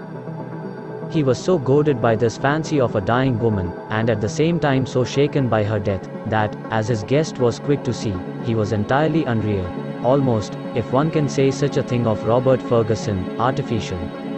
He was artificial when he spoke of David and the money he was not to have. The fact was, he did not at that moment care, he said to himself, a hang about David or his money either. "You see," he said, as they came to the green door in the brick wall, and went into the other garden, "you see, your house is still empty?" "Dear old house," she said, smiling up at the shuttered windows. He looked into her face, and its entire candor made him suddenly and sharply angry at Sarah Maitland. It was the old friendly anger, just as if she were not dead, and he found it curiously comforting. She ought to be ashamed of herself to have such an idea of Mrs. Ritchie. I'll tell her so. Oh, Lord. What am I saying? Well, she was dying. She didn't know what she was talking about. We could pull down some partitions and make the two houses into one, he said, wistfully. But she only laughed and shook her head. I want to see if my white peony is going to blossom. Come over to the stone seat. You always shut me up, he said, sulkily, and in his sulkiness he was more like himself than he had been for days. Sitting by her side on the bench under the hawthorn, he let her talk about her peony or anything else that seemed to her a safe subject. For himself, all he wanted was the comfort of looking into her comforting eyes, and telling himself that he insulted her when he even denied those poor, foolish, dying words. When a sudden soft shower drove them indoors to his library, he came back with a sigh to Mrs. Maitland, but this time he was quite natural. The queer part of it is, she hadn't changed her mind about David's money up to within 2 days of her death. She meant him to have it when she spoke to me of writing to him, and her mind was perfectly clear then. At least, he frowned. She did wonder for a minute. She had a crazy idea. What? Said Mrs. Ritchie, sympathetically. Nothing. She was wondering.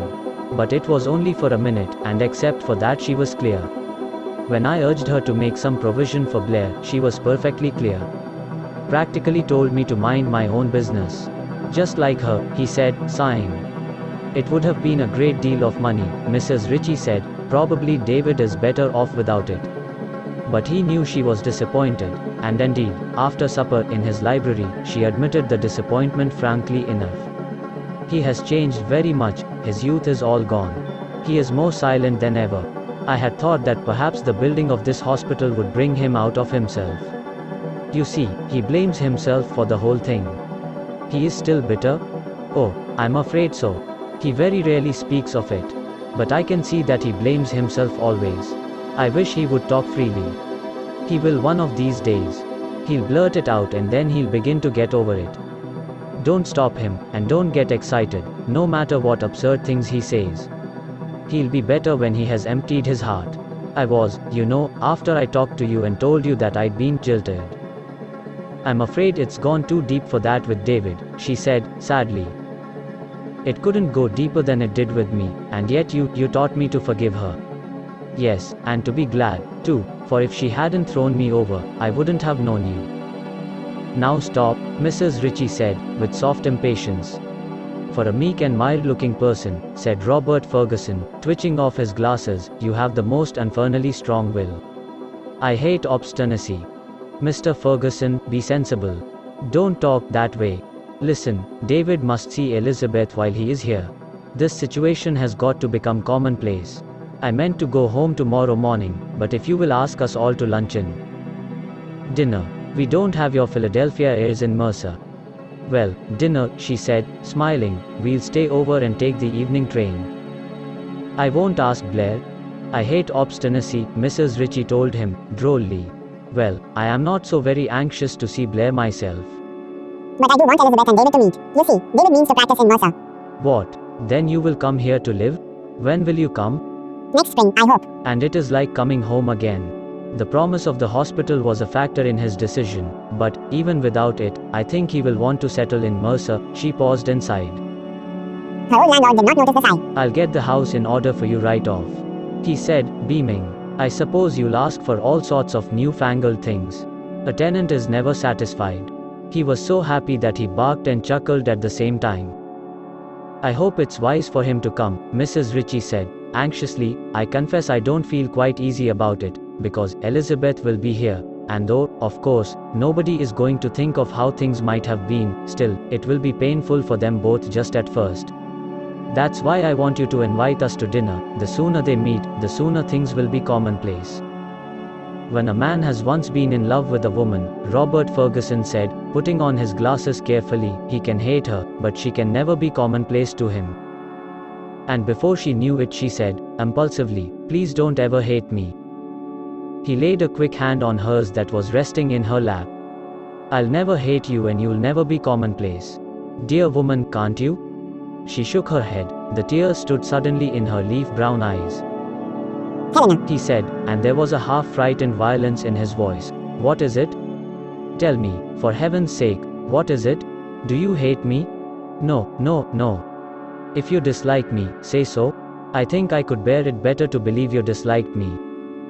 Robert, how absurd you are. You know I could never dislike you. But our age, and David, and... He put an abrupt hand on her shoulder and looked hard into her eyes. Then for a single minute he covered his own. Don't talk about age, and all that nonsense. Don't talk about little things, Helena, for God's sake. Oh, my dear, he said, brokenly. He got up and went across the room to a bookcase. He stood there a moment or two with his back to her. Helena Ritchie, bewildered, her eyes full of tears, looked after him in dismay. But when he took his chair again, he was commonplace enough, and when, later, David came in, he was able to talk in the most matter-of-fact way. He told the young man that evidently Mrs. Maitland had changed her mind about a hospital. Of course some papers may turn up that will entitle you to your fund, but I confess I'm doubtful about it. I'm afraid she changed her mind. Probably she did, David said, laconically. Well, I am glad she thought of it, even if she didn't do it. She was a big person, Mr. Ferguson. I didn't half know how big a person she was. For a moment his face softened until his own preoccupations faded out of it. Nobody knew how big she was except me, Robert Ferguson said. Then he began to talk about her. It was nearly midnight when he ended. When he did, it was with an outburst of pain and grief. Nobody understood her. They thought because she ran an ironworks, that she wasn't a woman. I tell you she was. I tell you her heart was a woman's heart. She didn't care about fuss and feathers, and every other kind of tomfoolery, like all the rest of you, but she was as modest as a girl, and as sensitive. You needn't laugh. Laugh? Said Helena Ritchie. I am ready to cry when I think how her body misrepresented her soul. He nodded, his chin shook. Big, generous, incapable of meanness, incapable of littleness, and now she's dead. I believe her disappointment about Blair really killed her. It cut some spring. She has never been the same woman since he stopped short, and looked at David. No one spoke. Then Mrs. Ritchie asked some casual question about the works, and they began to talk of other things. When his guest said good night, Robert Ferguson, standing on his doorstep, called after them, "Oh, hold on, David. Won't you and your mother come in to dinner tomorrow? Luncheon, your mother calls it. She wants us to be fashionable in Mercer. Nobody here but Miss White and Elizabeth." "Yes, thank you. We'll come with pleasure," Mrs. Ritchie called back, and felt the young man's arm grow rigid under her hand. The mother and son walked on in silence. It had stopped raining, but the upper sky was full of fleecy clouds laid edge to edge like a celestial pavement. From between them sometimes a serene moon looked down. "David, you don't mind staying over for a day?" "Oh no, not at all. I meant to." "And you don't mind seeing Elizabeth?" "I want to see her." "Will he be there?" "Blair? No, certainly not. It wouldn't be pleasant for him?" David said, dryly. "I should think not. Still, I am sorry. I have rather a curiosity to see Blair." "Oh, David," she protested, sadly. "My dear mother, don't be alarmed. I have no intention of calling him out. I am merely interested to know how a sneak thief looks when he meets," he laughed, "the man he has robbed. However, it might not be pleasant for the rest of you." His mother was silent. Her plan of making things commonplace was not as simple as she thought. Robert Ferguson, on his doorstep, looked after them, his face falling abruptly into stern lines. When he went back to his library he stood perfectly still, his hands in his pockets, staring straight ahead of him. Once or twice his whole face quivered. Suddenly he struck his clenched fist hard on the table. "Well," he said, aloud, violently, "what difference does it make?"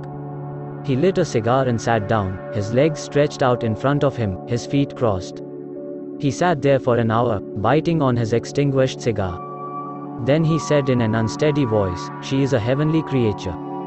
The vigil in his library, which lasted until the dawn was white above Mercer's smoke, left Robert Ferguson shaken to the point of humility. He no longer combated Mrs. Maitland's wandering words. They did not matter. What mattered was the divine discovery that they did not matter. Or rather, that they opened his eyes to the glory of the human soul. To a man of his narrow and obstinate counsel of perfection, the realization, not only that it was possible to enter into holiness through the door of sin, that low door that bows the head that should be upright, but that his own possibilities of tenderness were wider than he knew, such a realization was conversion. It was the recognition that in the matter of forgiveness he and his father were one. Helena might or might not have something on her conscience. If she had, then it proved that she in her humility was a better woman than, with nothing on his conscience, he in his arrogance was a man, and when he said that, he began to understand, with shame, that in regard to other people's wrongdoing he had always been, as Sarah Maitland expressed it, more particular than his Creator. He thought of her words now, and his lean face reddened. She hit me when she said that. I've always set up my own Ebenezer. What a fool I must have seemed to a woman like Helena. She's a heavenly creature, he ended, brokenly. What difference does it make how she became so? But if that's the only reason she keeps on refusing me. When Elizabeth and David met in Mr. Ferguson's library at noon the next day, everybody was, of course, elaborately unconscious. Elizabeth came in last. As she entered, Miss White, nibbling speechlessly, was fussing with the fire irons of a grate filled with white lilacs. Mrs. Ritchie, turning her back upon her son, began to talk entirely at random to Robert Ferguson, who was rapidly pulling out books from the bookcase at the farther end of the room. David was the only one who made no pretense. When he heard the front door close and knew that she was in the house, he stood staring at the library door. Elizabeth, entering, walked straight up to him and put out her hand. "How are you, David?" she said. David, taking the small, cold hand in his, said, calmly, "How you, Elizabeth?" Then their eyes met. Hers held steadfast. It was his which fell. "Have you seen Nanny?" she said. And he, "Yes, poor Nanny." "Hello, Elizabeth," her uncle called out, carelessly, and Mrs. Ritchie came over and kissed her. So that first terrible moment was lived through. During luncheon, they hardly spoke to each other. Elizabeth, with obvious effort, talked to Mrs. Ritchie of Nanny and Mrs. Maitland. David talked easily and, for him, a great deal, to Robert Ferguson. He talked politics and disgusted his iron manufacturing host by denouncing the tariff. He talked municipal affairs and said that Mercer had a lot of private virtue, but no public morals. "Look at your streets," said the squirt. In those days, the young man who criticized the existing order was a squirt. Now he is a cad. But in the nostrils of middle age, he is as rankly unpleasant by one name as by the other. Elizabeth's uncle was so annoyed that he forgot the embarrassment of the occasion, and said, satirically, to Mrs. Ritchie, "Well, well. See how we apples swim." Which made her laugh, but did not disturb David in the least. The moment luncheon was over, Elizabeth rose. "I must go and see Nanny," she said, and David, opening the door for her, said, "I'll go along with you." At which their elders exchanged a startled look. Out in the street they walked side by side, these two between whom there was a great gulf fixed. By that time the strain of the occasion had begun to show in Elizabeth's face. She was pale, and the tension of her set lips drew the old dimple into a livid line. David was apparently entirely at ease, speaking lightly of this or that. Elizabeth answered in monosyllables. Once, at a crossing, he laid an involuntary hand on her arm, but instantly lifted it as if the touch had burnt him. "Look out," he said, and for the first time his voice betrayed him. But before the clattering dray had passed, his taciturn self-control had returned. "You can hardly hear yourself think, in Mercer," he said. Elizabeth was silent. She had come to the end of effort. It was not until they reached the iron gate of Mrs. Maitland's house that he dragged his quivering reality out of the inarticulate depths, but his brief words were flat and meaningless to the strained creature beside him. "I was glad to see you today," he said. And she, looking at him with hard eyes, said that it was very kind in him and in his mother to come on to Mrs. Maitland's funeral. Nanny was so touched by it, she said. She could not say another word, not even goodbye. She opened the gate and fled up the steps to the front door. David, so abruptly deserted, stood for a full minute looking at the dark old house, where the wisteria looping above the pillared doorway was blossoming in wreaths of lavender and faint green. Then he laughed aloud. "What a fool I am," he said. Chapter 30. When Nanny Maitland, trembling very much, pressed into her brother's hand that certificate for what was, in those days, a very considerable fortune, Blair had been deeply moved. It came after a night, not of grief, to be sure, but of what might be called cosmic emotion, the child's realization of the parent's death. When he saw the certificate, and knew that at the last moment his mother's ruthless purpose had flagged, her iron will had bent, a wave of something like tenderness rose above his hate as the tide rises above wrecking rocks. For a moment he thought that even if she had carried out her threat of disinheriting him he would be able to forgive her.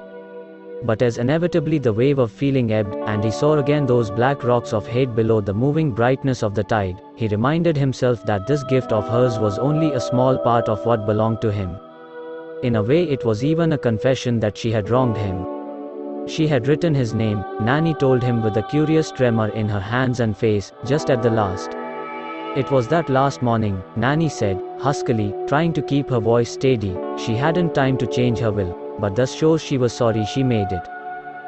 I don't know that follows, Blair said, gravely. It was not until the next day that he referred to it again. After all, Nanny, if her will is what she said it would be, it is outrageous, you know. This money doesn't alter that. Yet somehow, in those days before the funeral, whenever he thought of breaking the will, that relenting gift seemed to stay his hand.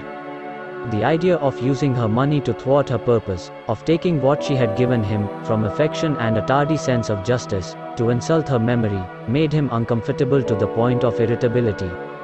It was aesthetically offensive. Once he sounded Elizabeth on the subject, and her agreeing outcry of disgust drove him into defending himself. Of course we don't know yet what her will is, but if she has done what she threatened, it is abominable, and I'll break it. With the money she gave you? She said. And he said, boldly, yes. But he was not really bold. He was perplexed and unhappy, for his hope that his mother had not disinherited him was based on something a little finer than his wish to come into his own.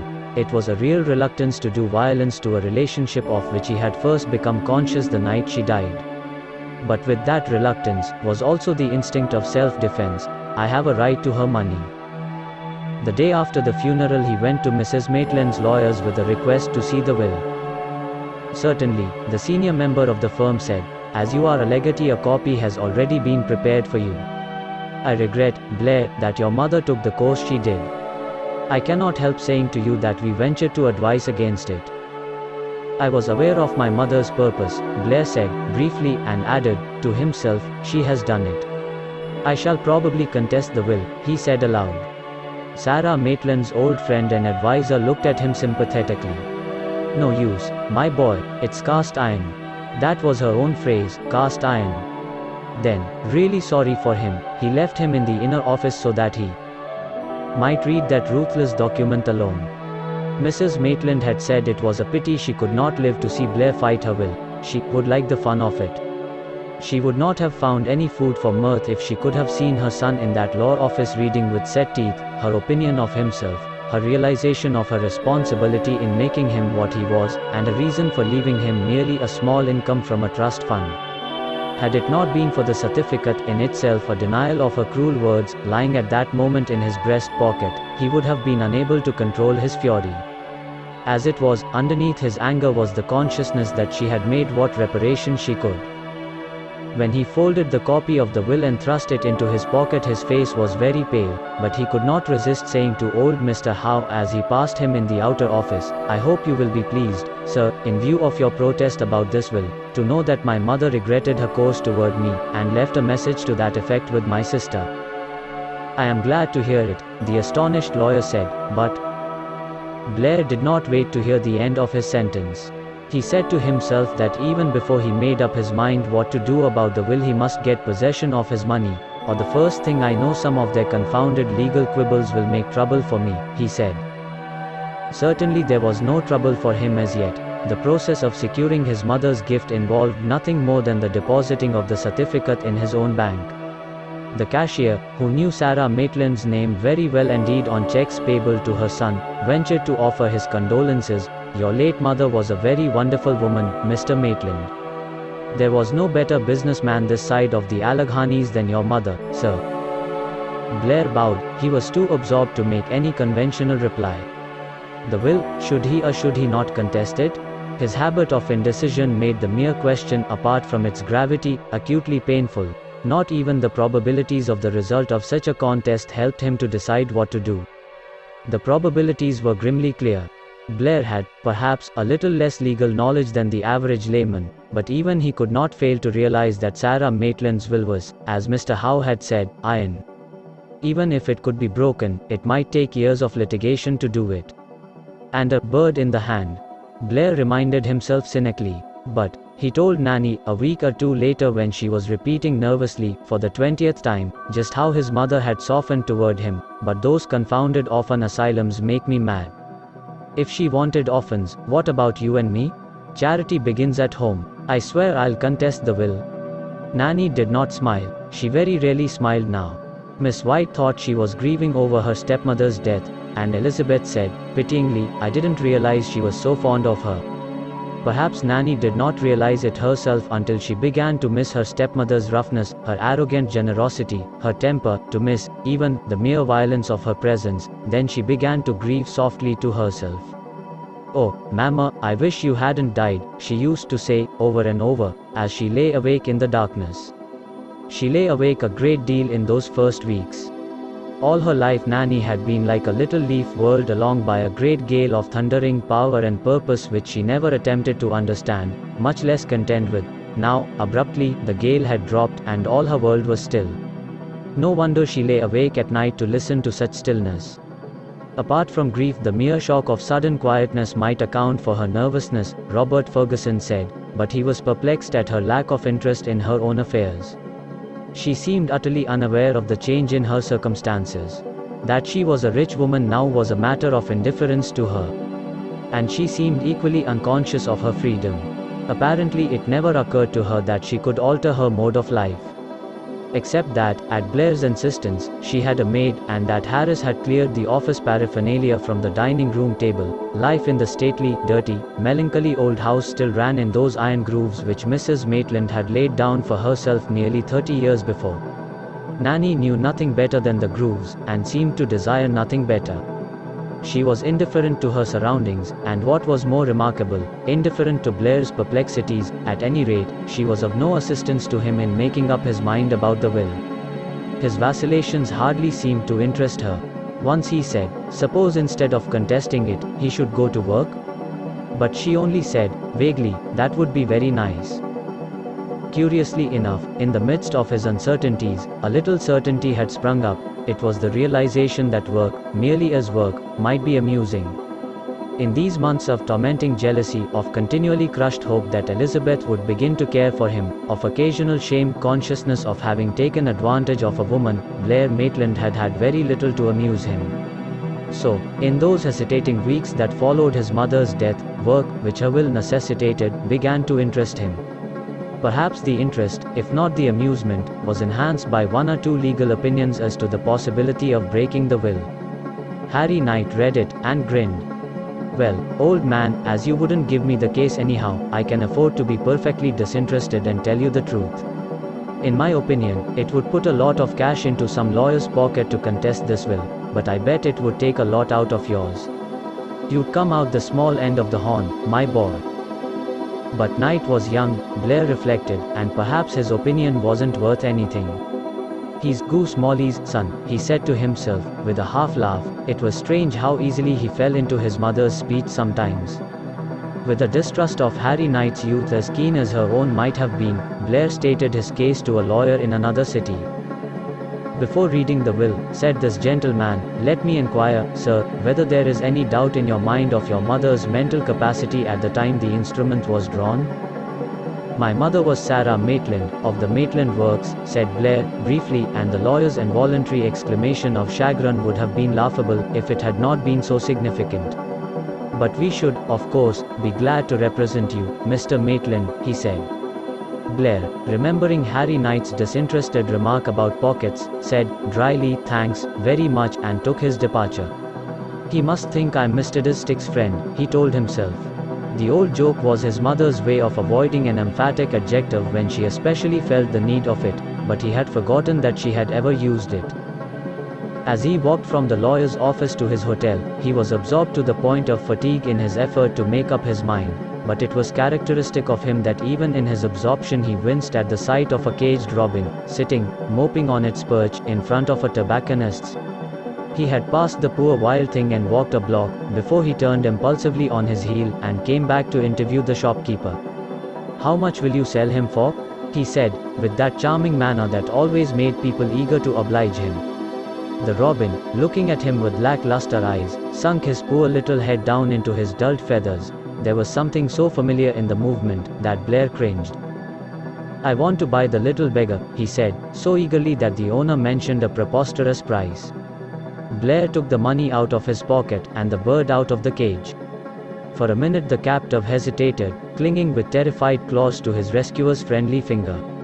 "Off with you, old fellow," Blair said, tossing the bird up into the air, and the unused wings were spread. For a minute the eyes of the two men followed the joyous flight over the housetops, then the tobacconist grinned rather sheepishly. "Guess you've struck oil, ain't you? Or somebody's left you a fortune?" Blair chuckled. "Think so?" he said, but as he walked on down the street, he sighed. How dull the robin's eyes had been. Elizabeth's eyes looked like that sometimes. "What a donkey I am," he said to himself. $10. Well, I'll have to contest the will and get that fortune, or I can't keep up the liberator role. Then he fell to thinking how he must invest what fortune he had, anything to get that confounded robin out of his head. "I'm not going to keep all my money in a stocking in the bank," he told himself. The idea of investment pleased him, and when he got back to Mercer he devoted himself to consultations with brokers.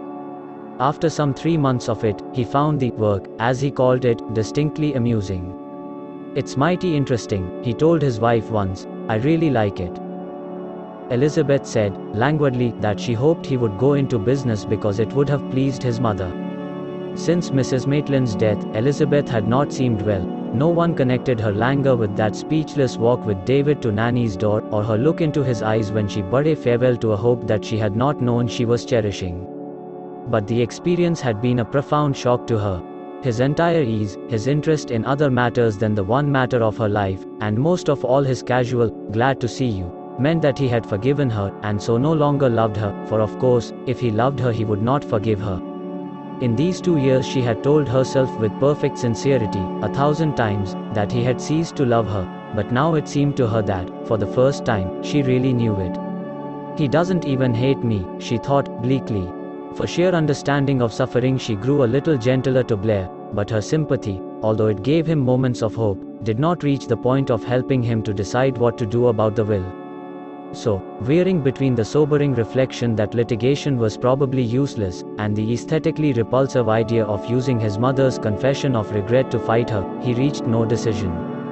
Meantime, investment slipped easily into speculation which, by that strange tempering of the wind that sometimes comes before the lamb is shorn, was remarkably successful. It was gossip about this speculation that made Robert Ferguson prick up his ears. Where in thunder does he get the money to monkey with the stock market? He said to himself. He hasn't any securities to put up, and he can't borrow on his expectations anymore. Everybody knows she cut him off with a shilling. He was concerned as well as puzzled. I'll have him on my hands yet, he thought, morosely. Confound it, it's hard on me that she disinherited him. He'll be a millstone round my neck as long as he lives. Robert Ferguson had long ago made up his mind, with tenderness, that he must support Elizabeth, but I won't supply that boy with money to gamble with. And if he goes on in this way, of course he'll come down on me for the butcher's bill. That was how he happened to ask Elizabeth about Blair's concerns. When he did, the whole matter came out. It was Sunday morning. Elizabeth, starting for church, had asked Blair, perfunctorily, if he were going. "Church?" he said. He was sitting at his writing table, idly spinning a penny. "Not I. I'm going to devote the Sabbath day to deciding about the will." She had made no comment, and his lip hardened. "She doesn't care what I do," he said to himself, gloomily, yet he believed she would be pleased if he refused to fight. "Heads or tails," he said, listening to her retreating step. "Suppose I say, heads, bird in the hand, work. Tails, bird in the bush, fight. Might as well decide it this way if she won't help me." She had never thought of helping him. Instead she stopped at her uncle's and went out into the garden with him to watch him feed his pigeons. When that was over, they came back together to the library, and it was while she was standing at his big table buttoning her gloves that he asked her if Blair was speculating. Yes, she believed he was. No, not with her money. That had been just about used up, anyhow, although he had paid it all back to her when he got his money. "Will you invest it for me, Uncle Robert?" she said. "Of course. But mind," he barked, with the old, comfortable crossness, "you won't get any crazy 10% out of my investments. You'll have to go to Blair Maitland's Wildcats for that. But if he isn't using your money, how on earth can he speculate?" "What do you mean by his money?" "Why," she explained, surprised, "he has all that money Mrs. Maitland gave him the day she died." "What? Didn't you know about the check?" she said. She had not mentioned it to him herself, partly because of their tacit avoidance of Blair's name, but also because she had taken it for granted that he was aware of what Mrs. Maitland had done. She told him of it now, adding, in a smothered voice, she forgave him for marrying me, you see, at the end. He was silent for a few moments, and Elizabeth, glancing at the clock, was turning to go, but he stopped her. "Hold on a minute. I don't understand this business. Tell me all about it, Elizabeth." She told him what little she knew, rather vaguely. Mrs. Maitland had drawn a check. No, she believed it was called a bank certificate of deposit. It was for a great deal of money. When she told him how much, Robert Ferguson struck his fist on the arm of his chair. "That's it," he said. "That is where David's money went?" "David's money?" Elizabeth said, breathlessly. "I see it now," he went on, angrily. "She had the money on hand, that's why she tried to write that letter. How fate does get ahead of David every time." "Uncle, what do you mean?" He told her, briefly, of Mrs. Maitland's plan. She said 2 years ago that she was going to give David a lump sum. I didn't know she had got it salted down. She was pretty close-mouthed about some things, but I guess she had. Well, probably, at the last minute, she thought she had been hard on Blair, and decided to hand it over to him, instead of giving it to David. She had a right to, a perfect right to. But I don't understand it. The very day she spoke of writing to David, she told me she wouldn't leave Blair a cent. It isn't like her to whirl about that way, unless it was during one of those times when she wasn't herself. Well, he ended, sighing, there is nothing to be done about it, of course, but I'll see Nanny, and get at the bottom of it, just for my own satisfaction. Elizabeth's color came and went. She reminded herself that she must be fair to Blair. His mother had a right to show her forgiveness by leaving the money to him instead of David. Yes, she must remember that. She must be just to him. But even as she said so, she ground her teeth together. Blair did not try to influence his mother, Uncle Robert, she said, if that's what you are thinking of. He didn't see her while she was sick. He has never seen her since there are other ways of influencing people than by seeing them. He wrote to Nanny, didn't he? If I thought, Elizabeth said in a low voice, that Blair had induced Nanny to influence Mrs. Maitland, I would, but she did not finish her sentence. Goodbye, Uncle Robert. I'm going to see Nanny. As she hurried down toward Shantytown through the Sunday emptiness of the hot streets, she said to herself that if Nanny had made her stepmother give the money to Blair, she, Elizabeth, would do something about it. I won't have it, she said, passionately. It had been a long time since Elizabeth's face had been so vivid. The old sheet lightning of anger began to flash faintly across it.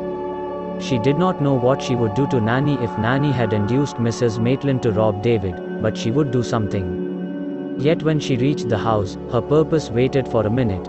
Nanny's tremor of loneliness and perplexity was so pitifully in evidence that she could not burst into her own perplexity.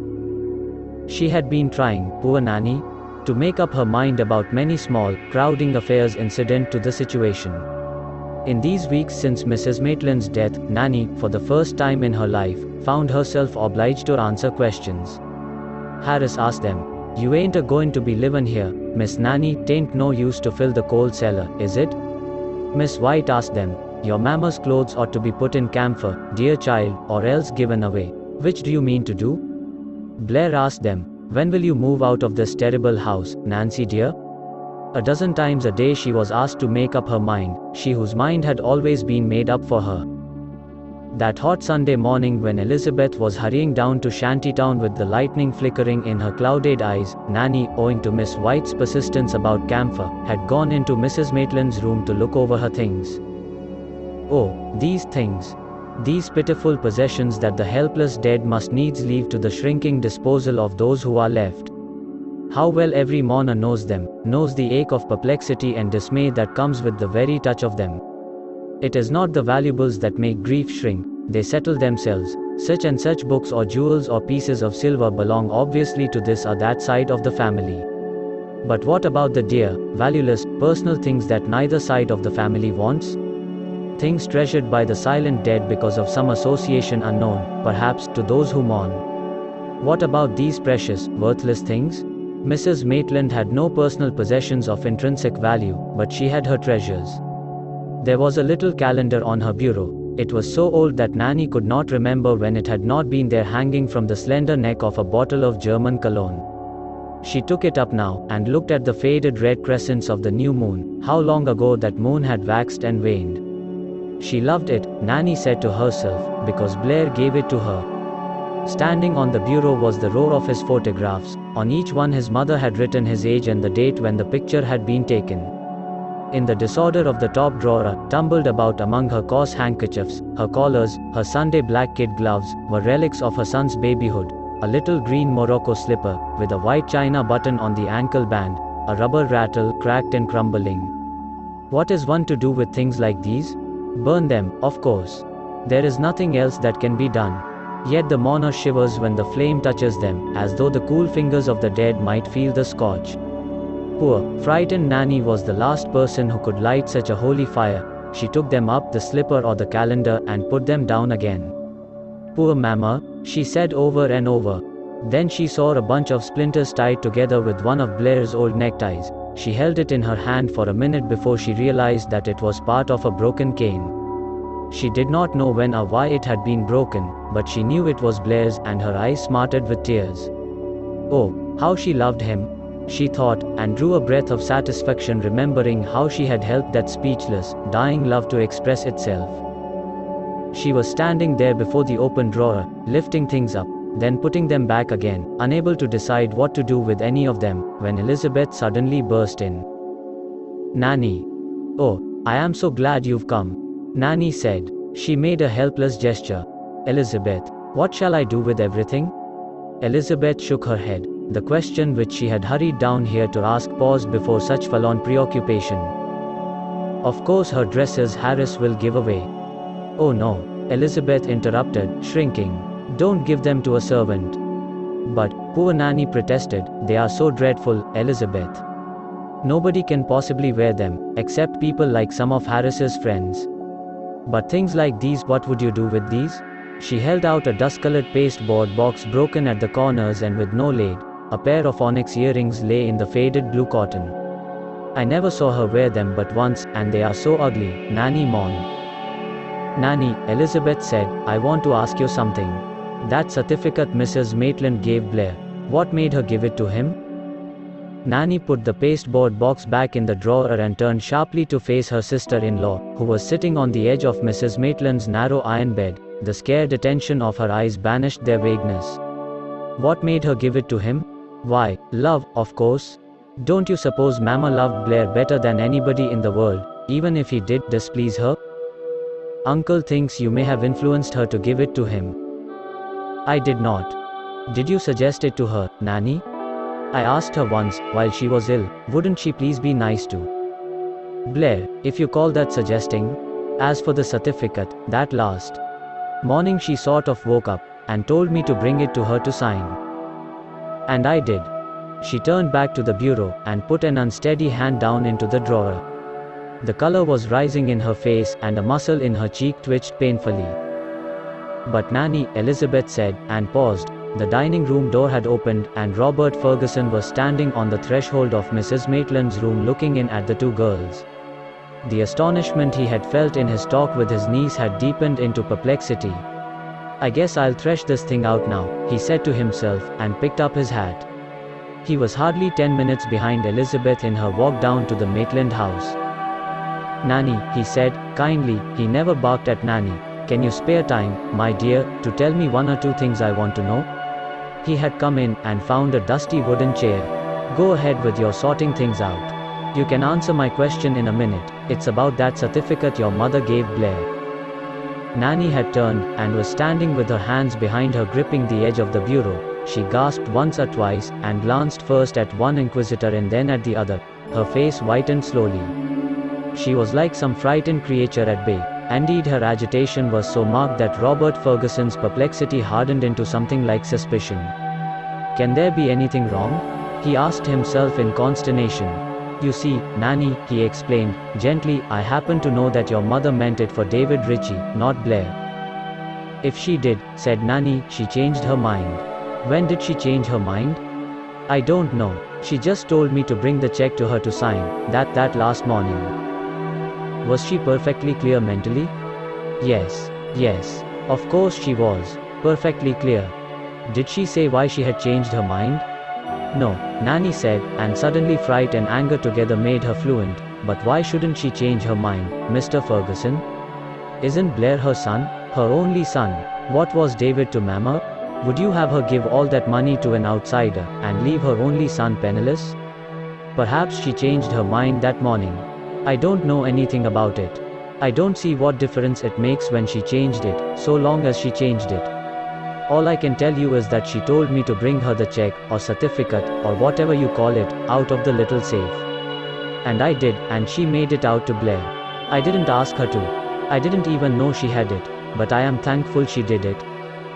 Her eyes were dilating. She put her shaking hand up to her throat, as if she was struggling for breath. Her statement was perfectly reasonable and probable, yet it left no doubt in Robert Ferguson's mind that there was something wrong, very wrong. Even Elizabeth could see it. They both had the same thought. Blair had in some way influenced, perhaps even coerced his mother. How, they could not imagine, but Nanny evidently knew. They looked at each other in dismay. Then Elizabeth sprang up and put her arms around her sister-in-law. Oh, uncle, she said, don't ask her anything more now. She felt the quiver through all the terrified little figure. Mama wanted Blair to have the money. It's his. No one can take it from him. Nobody wants to, Nanny, if it is his honestly, Robert Ferguson said, gravely. Honestly, Nanny whispered, with dry lips. Nanny dear, tell us the truth, Elizabeth implored her. Uncle won't be hard on Blair, if he has done wrong. I know he won't. Wrong? Said Nanny, Blair done wrong? She pushed Elizabeth's arms away. Blair has never done wrong in his life. She stood there, with her back against the bureau, and dared them. I won't have you suspect my brother. Elizabeth, how can you let Mr. Ferguson suspect Blair? Nanny, said Robert Ferguson, was Blair with his mother when she signed that certificate? No. Were you alone with her? Silence. Answer me, Nanny. She looked at him with wild eyes, but she said nothing. Mr. Ferguson put his hand on her shoulder. Nanny, he said, quietly, Blair signed it. Blair wrote his mother's name.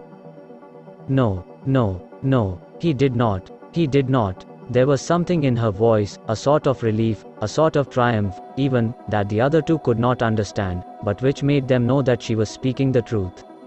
He did not, Nanny said, in a whisper.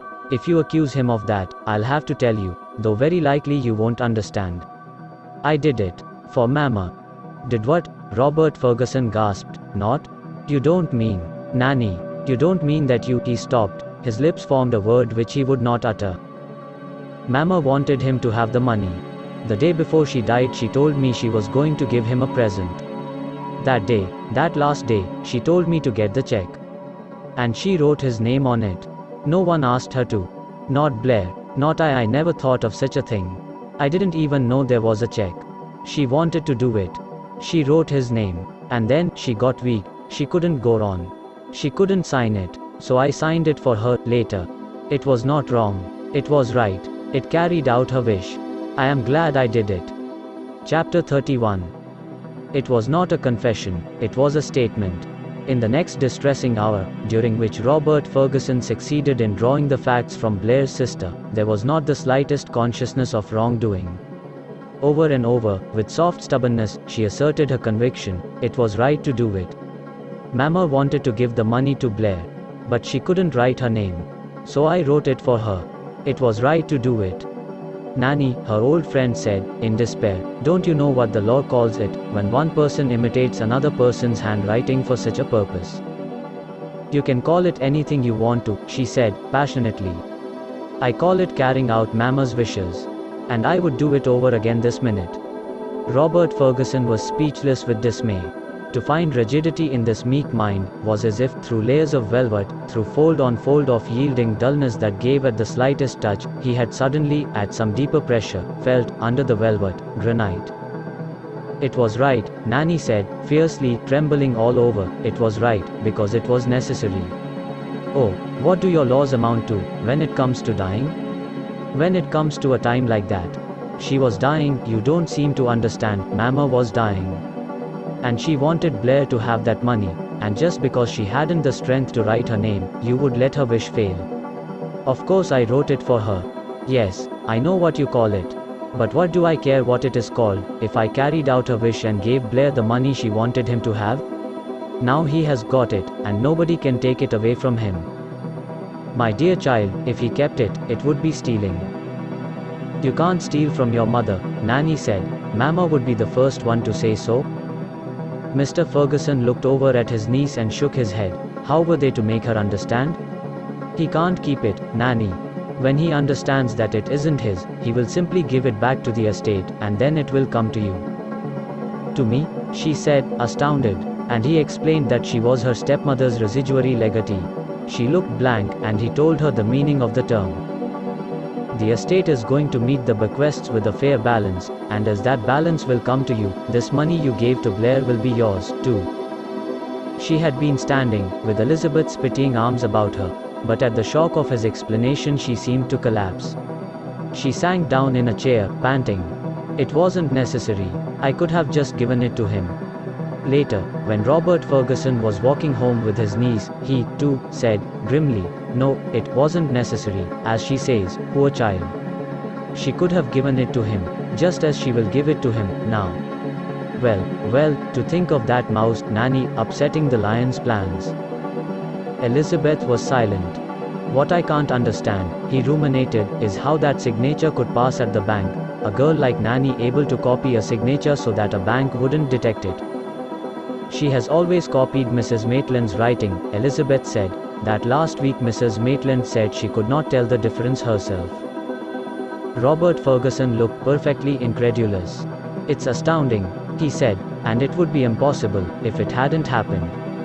Well, come along home with me, Elizabeth. I think I'd better tell you just how the matter stands, so that you can explain it to Blair. I don't care to see him myself, if I can help it.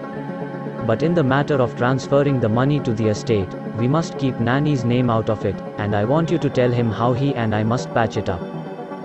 When he returns it, I suppose the executors will give it at once too. David, she said. Of course not. It will belong to the estate. Women have no financial moral sense. Oh, Elizabeth said, and pondered.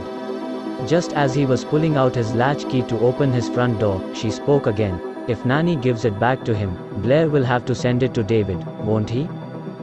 I can't go into Mr. Blair Maitland's ideals of honor, her uncle said, dryly. Legally, if Nanny chooses to make him a gift, he has a right to keep it. She made no reply. She sat down at the library table opposite him, and listened without comment to the information which he desired her to convey to Blair. But long before she got back to the hotel, Blair had had the information. Nanny, left to herself after that distressing interview, sat in the dusty desolation of Mrs. Maitland's room, her face hidden in her hands. She needn't have done it. That was her first clear thought. The strain of that dreadful hour alone in the dining room, with death behind the locked door, had been unnecessary. As she realized how unnecessary, she felt a resentment that was almost anger at such a waste of pain. Then into the resentment crept a little fright. Mr. Ferguson's words about wrongdoing began to have meaning. Of course it was against the law, she told herself, but it was not wrong, there is a difference. It was incredible to her that Mr. Ferguson did not see the difference.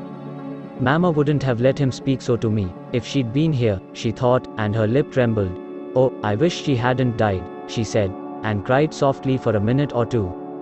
Then it occurred to her that she had better go to the river house and tell her brother the whole story. If Mr. Ferguson is angry about it, perhaps Blair had better pay the money back right off. Of course I'll give it to him the minute it comes to me, but he will know what to do now. She ran upstairs to her own room and began to dress to go out, but she was so nervous that her fingers were all thumbs. I don't want Elizabeth to tell him, she said to herself, and tried to hurry, dropping her hatpin and mislaying her gloves. Oh, where is my veil? She said, frantically. She was just leaving her room when she heard Blair's voice in the lower hall. Nancy. Where are you? I'm coming, she called back, and came running downstairs. Oh, Blair dear, she said, I want to see you so much. By that time she was on the verge of tears, and the flush of worry in her cheeks made her so pretty that her brother looked at her appreciatively. Black is mighty becoming to you, Nancy. Nanny dear, I have something to tell you. Come into the parlor. His voice, as he put his arm around her and drew her into the room, had a ring in it which, in spite of her preoccupation, caught her attention. Sit down, he commanded, and then, standing in front of her, his handsome face alert, he told her that he was not going to contest his mother's will. I pitched up a penny, he said, gaily. I was sick and tired of the uncertainty. Heads, I fight; tails, I cave. It came down tails, he said, with a half-sheepish laugh. Well, it will please Elizabeth if I don't fight. I'll go into business. I can get a partnership in Haynes's office. He is a stockbroker, you know. Nanny's attention flagged. In the nature of things she could not understand how important this decision was, so she was not disturbed that it should have been made by the flip of a penny. Blair was apt to rely upon chance to make up his mind for him, and in regard to the will, heads or tails was as good a chance as any. In her own preoccupation, she had not realized that he had reached the reluctant conviction that in any effort to break the will, the legal odds would be against him. But if she had realized it, she would have known that the probable hopelessness of litigation would not have helped him much in reaching a decision, so the penny judgment would not have surprised her. Blair, as he told her about it, was in great spirits.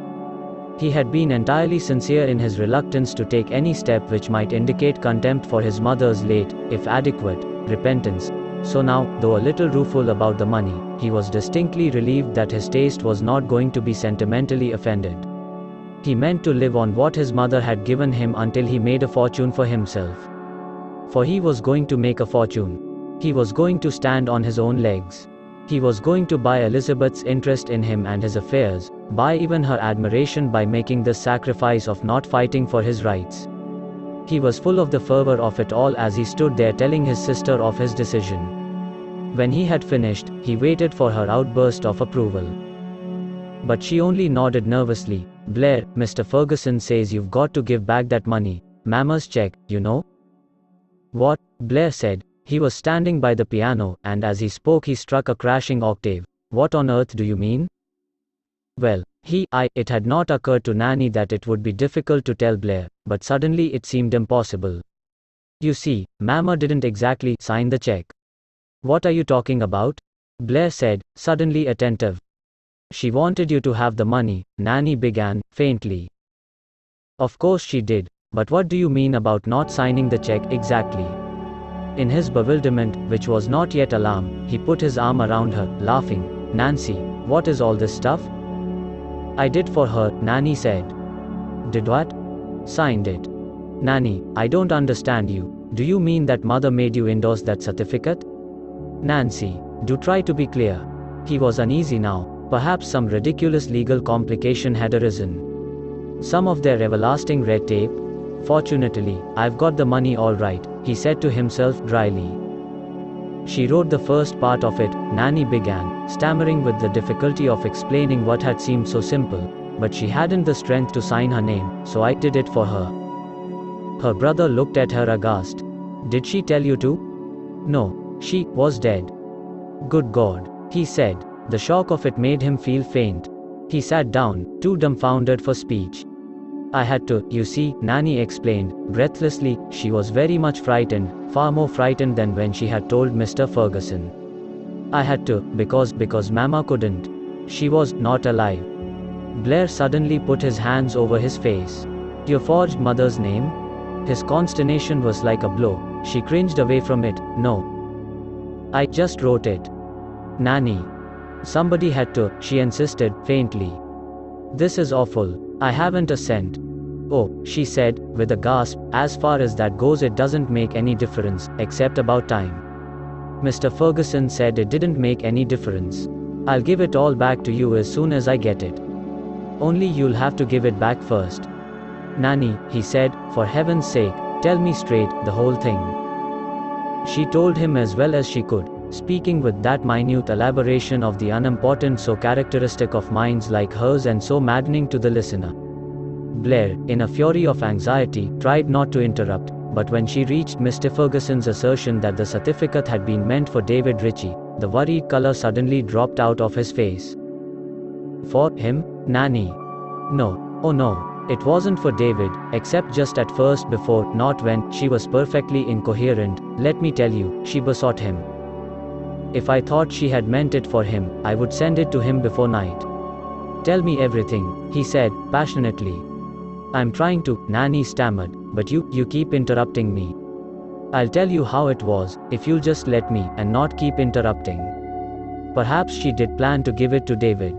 Mr. Ferguson said she planned to more than 2 years ago. And even when she was sick, Mr. Ferguson thinks she still meant to. I'll fight that damned will to my last breath. He burst out. Following the recoil of disgust at the idea of taking anything else, that belonged to David Ritchie, came the shock of feeling that he had been tricked into the sentimentality of forgiveness. I'll break that will if I take it through every court in the land. But Blair, Mama didn't mean it for him at the last. Don't you see? Oh, Blair, listen. Don't be so terrible. You frighten me, Nanny said, squeezing her hands hard together in the effort to keep from crying. Listen, she told me on Wednesday, the day before she died, that she wanted to give you a present. She said, I must give him a check. You see, she was beginning to realize how wrong her will was, but of course she didn't know she was going to die or she would have changed it. That doesn't follow, Blair said. Then came the last day. Nanny could not keep the tears back any longer. The last day, but it was too late to do anything about the will. Why, she could hardly speak, it was so near the end. And then all of a sudden she remembered that certificate. And she opened her eyes and looked at me with such relief, as if she said to herself, I can give him that, and she told me to bring it to her. And she kept saying, Blair, Blair, Blair, and oh, it was pitiful to see her hurry so to write your name. And then she wrote it, but before she could sign her name, her hand sort of fell. And she tried so hard to raise it so she could sign it, but she couldn't. And she kept muttering that she had written it many times, I couldn't just hear what she said. She sort of mumbled, you know. Oh, it was dreadful. And then, Blair said, breathlessly. Nanny was speechless. Then, he insisted, trembling. Then, she died, Nanny whispered. But the signature, how? In the night, she stopped. Terror spread over her face as wind spreads over a pool.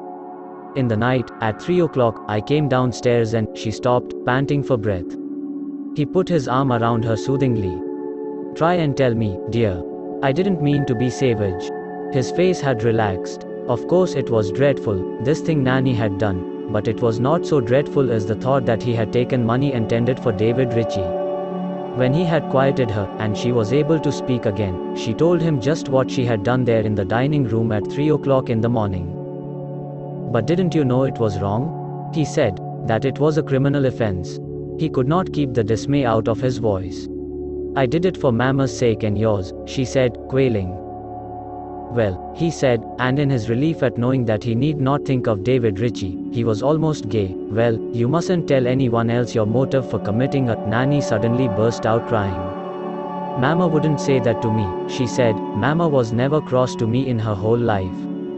But you and Mr. Ferguson, she could not go on, for tears.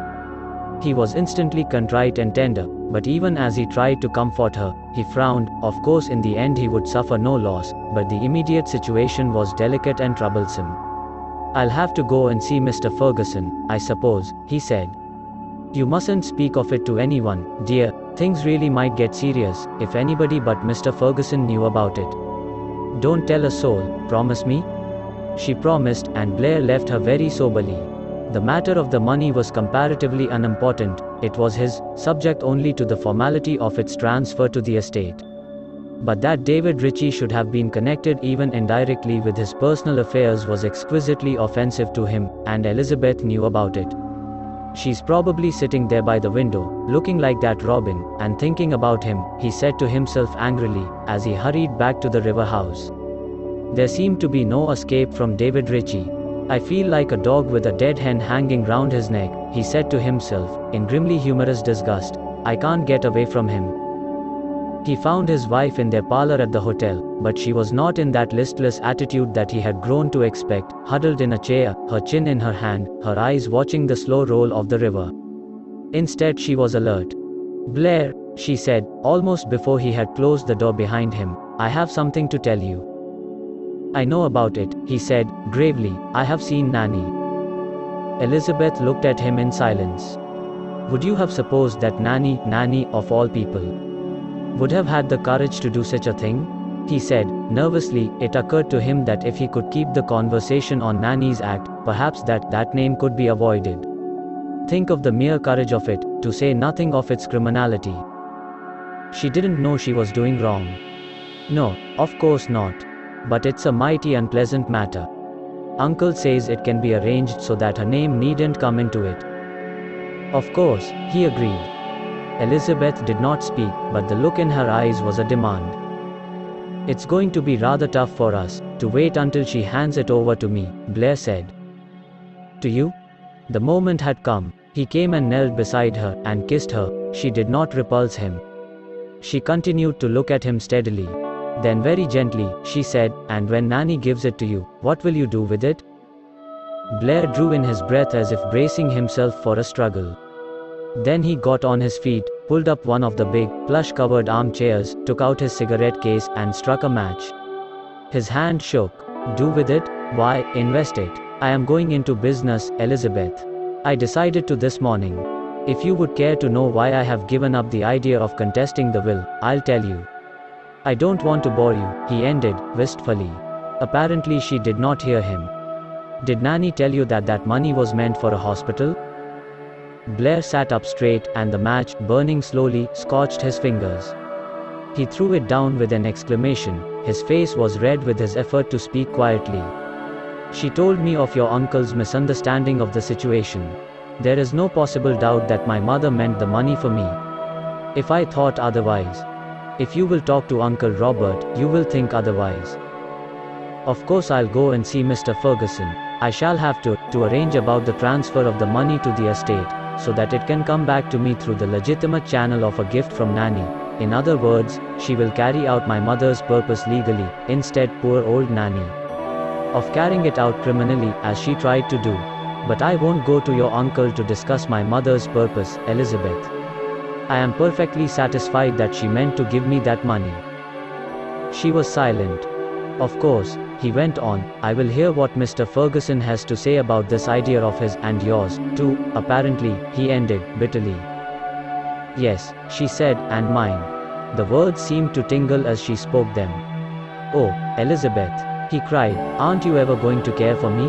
You actually think me capable of keeping money intended for someone else?" His indignation was too honest to be ignored. "I suppose that you believe it is yours," she said with an effort, "but you believe it because you don't know the facts. When you see Uncle Robert, you will not believe it." And with that meager acknowledgement of his honesty, he had to be content. They did not speak of it again during that long dull Sunday afternoon, but each knew that the other thought of nothing else. The red September sun was sinking into a smoky haze on the other side of the river, when Blair suddenly took up his hat and went out. It had occurred to him that if he could correct Robert Ferguson's misapprehension, Elizabeth would correct hers. He would not wait for business hours to clear himself in her eyes. He would go and see her uncle at once. It was dusk when he pushed into Mr. Ferguson's library, almost in advance of the servant who announced him. "Mr. Ferguson," he said peremptorily, "Nanny has told me. And Elizabeth gave me your message. I have come to say that the transfer shall be made at once. My one wish is that Nanny's name may not be connected with it in any possible way. Of course she is as innocent as a child." "It can be arranged easily enough," the older man said. He did not rise from his desk or offer his hand. "But Blair burst out, "What I came especially to say was that I hear you are under the impression that my mother did not, at the end, mean me to have that money?" "I am under that impression. But," Robert Ferguson added, contemptuously, "you need not be too upset. Nanny will give it back to you." "I am not in the least upset," Blair retorted, "but whether I am upset or not, is not the question. The question is, did my mother change her mind about her will, and try to make up for it in this way? I believe, from all that I know now, that she did. But I have come to ask you whether there is anything that I don't know, anything Nanny hasn't told me, or that she doesn't understand, which leads you to feel as you do? You had better sit down. If it was just Nanny's idea, I will break the will." "You had better sit down," Mr. Ferguson repeated, coldly, "and I'll tell you the whole business." Blair sat down. His hat, which he had forgotten to take off, was on the back of his head. He leaned forward, his fingers white on a cane swinging between his knees. He did not look at Elizabeth's uncle, but his eyes showed that he did not lose a word he said. At the end of the statement, brief, fair, spoken without passion or apparent prejudice, the tension relaxed and his face cleared. He drew a great breath of relief. "It seems to me," Robert Ferguson ended, "that there can be no doubt of your mother's intention." "I agree with you," Blair said, triumphantly, "there is no possible doubt. She called for the certificate and wrote my name on it. What more do you want than that to prove her intention?" "You have a right to your opinion," Mr. Ferguson said, "and I have a right to mine. I cannot see that either opinion affects the situation. You will, as a matter of common honesty, return this money to the estate. What Nanny will ultimately do with it, is not my affair.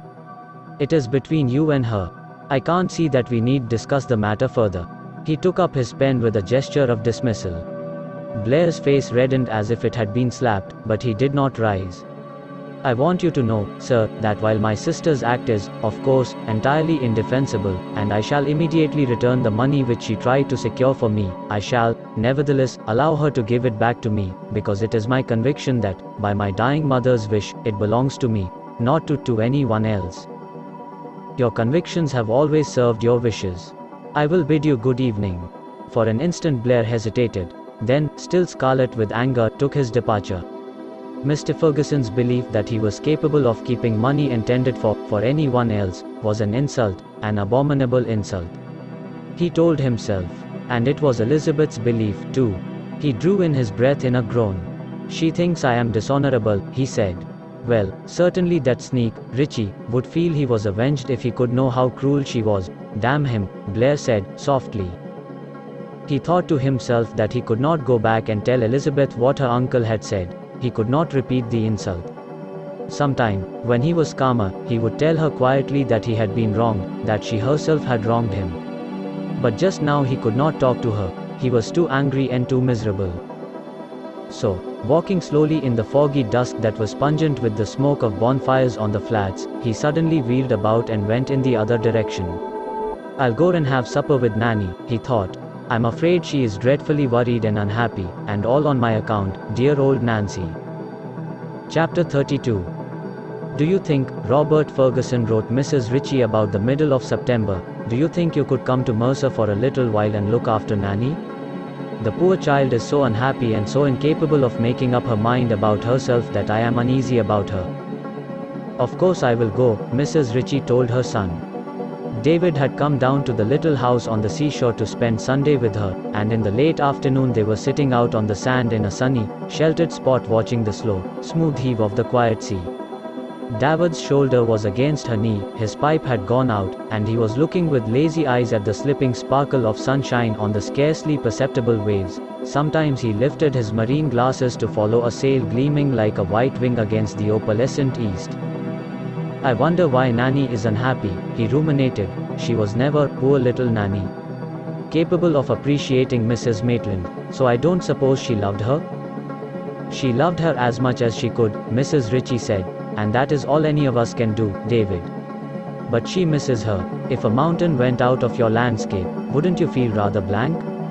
Well, Nanny's mountain has gone.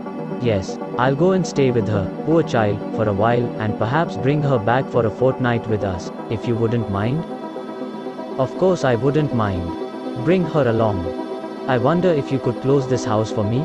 she said. I don't like to shut it up now and leave you without a roof over your head in case you had a chance to take a day off. Of course I can close it, he said, and added that if he couldn't shut up a bandbox of a summer cottage he would be a pretty useless member of society. I'll come down the first chance I get in the next fortnight. Mother, I suppose you will see her? Mrs. Ritchie gave him a startled look. I suppose I shall. He was silent for several minutes. She did not dare to help him by a word. Then, as if he had wrenched the question up by the roots, torn it out of his sealed heart, he said, "Do you suppose she cares for him?"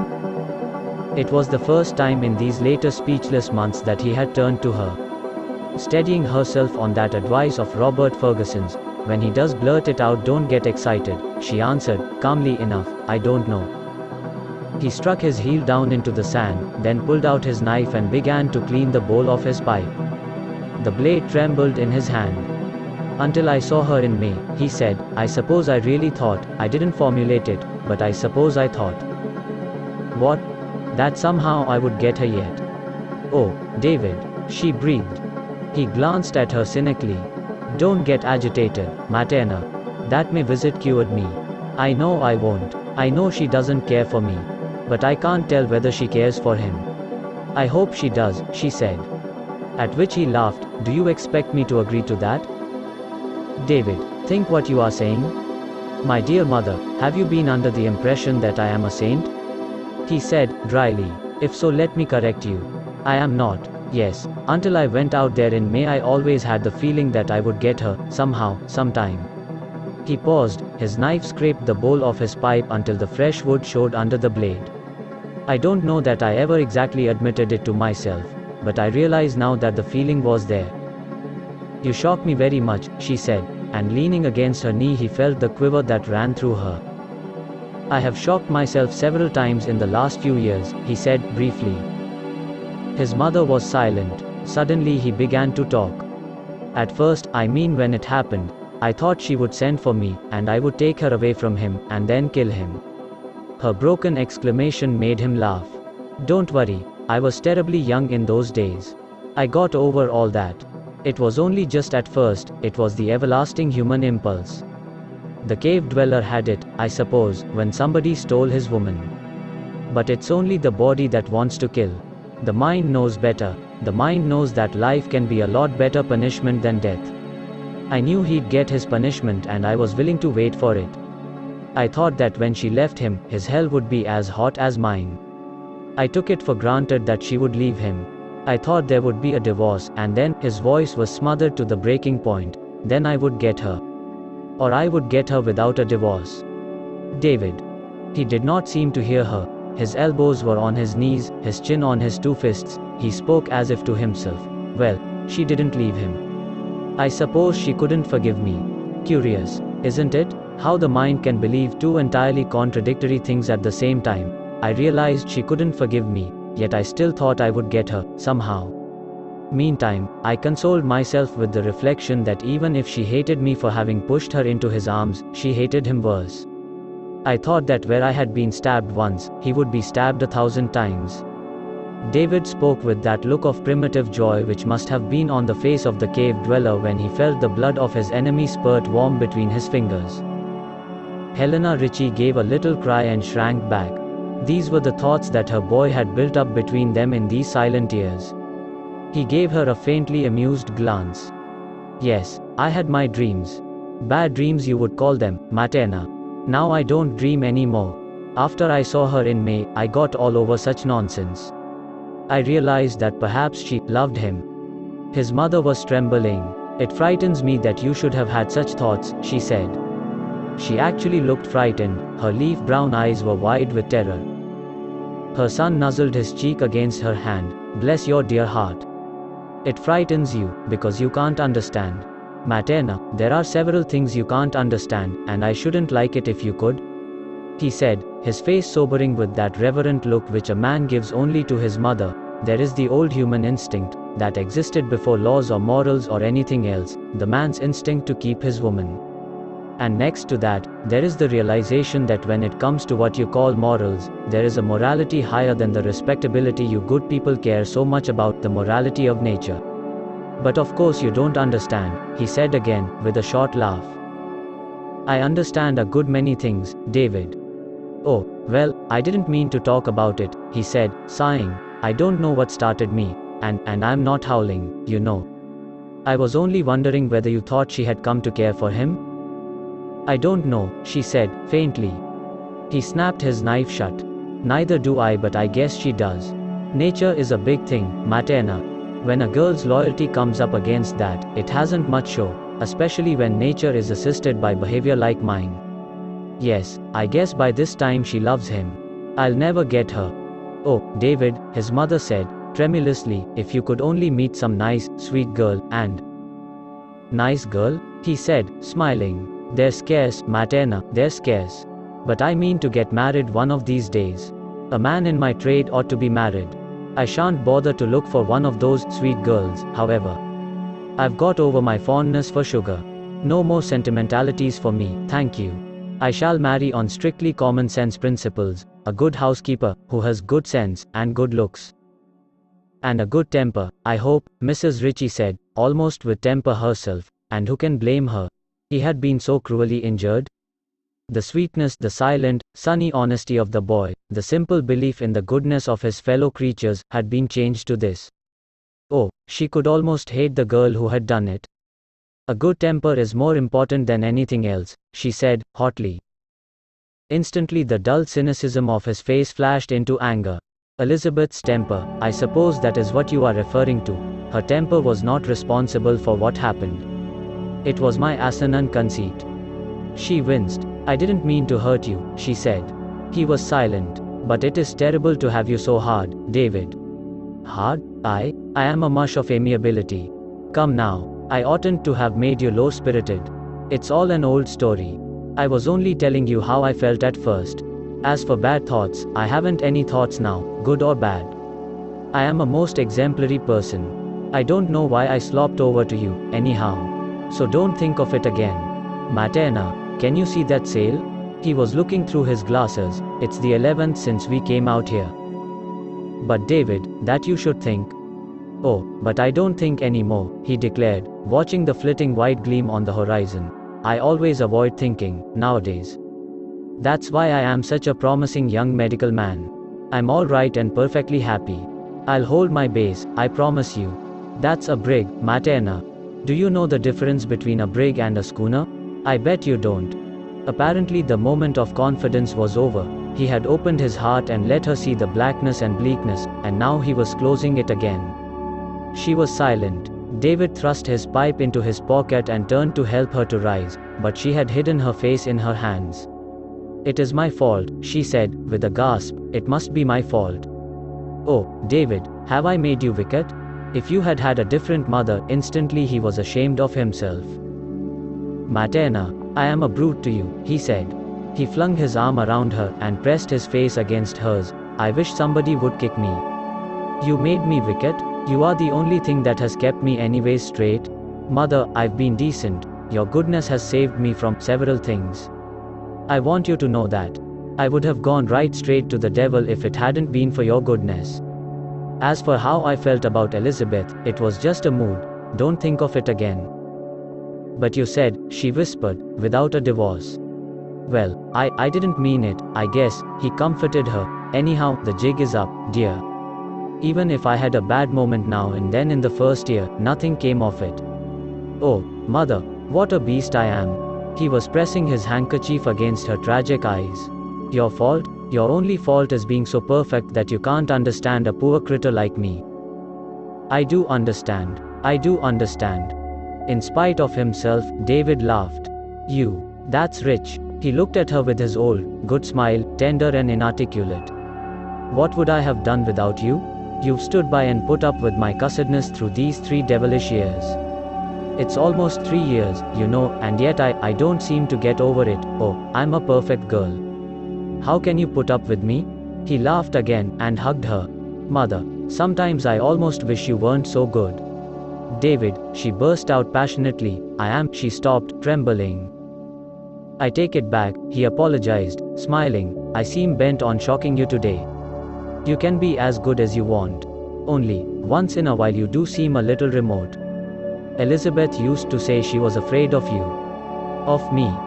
Well, an angel like you never could quite understand her, he said, soberly. His mother was silent, then she said in a low voice.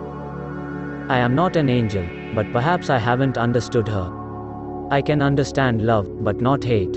Elizabeth never loved you. She doesn't know the meaning of love. You are mistaken, dear, he said, gently. They went back to the house very silently. David's confidences were over, but they left their mark on his mother's face. She showed the strain of that talk even a week later when she started on her kindly mission to cheer poor Nanny. On the hazy September morning, when Robert Ferguson met her in the big, smoky station at Mercer, there were new lines of care in her face. Her landlord, as he persisted in calling himself, noticed them and was instantly cross, crossness being his way of expressing anxiety. You look tired, he scolded, as he opened the carriage door for her. You've got to rest at my house and have something to eat before you go to Nanny's. Besides, you don't suppose I got you on here just to cheer her? You've got to cheer me, too. It's enough to give a man melancholia to live next to that empty house of yours, and you owe it to me to be pleasant, if you can be pleasant, he barked. But his barking was strangely mild. His words were as rough as ever, but he spoke with a sort of eager gentleness, as if he were trying to make his voice soft enough for some unuttered pitifulness. She was so pleased to see him, and to hear the kind, gruff voice, that for a minute she forgot her anxiety about David, and laughed. And when her eyes crinkled in that old, gay way, it seemed to Robert Ferguson, looking at her with yearning, as if Mercer, and the September haze, and the grimy old depot hack were suddenly illuminated. Oh, these children, he said, they are worrying me to death.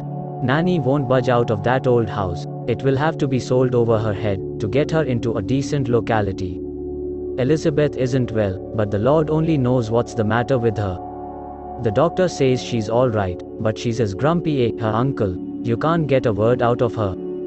And Blair has been speculating. He was so cross that, when at his own door he put out his hand to help her from the carriage, she patted his arm, and said, "Come, cheer up."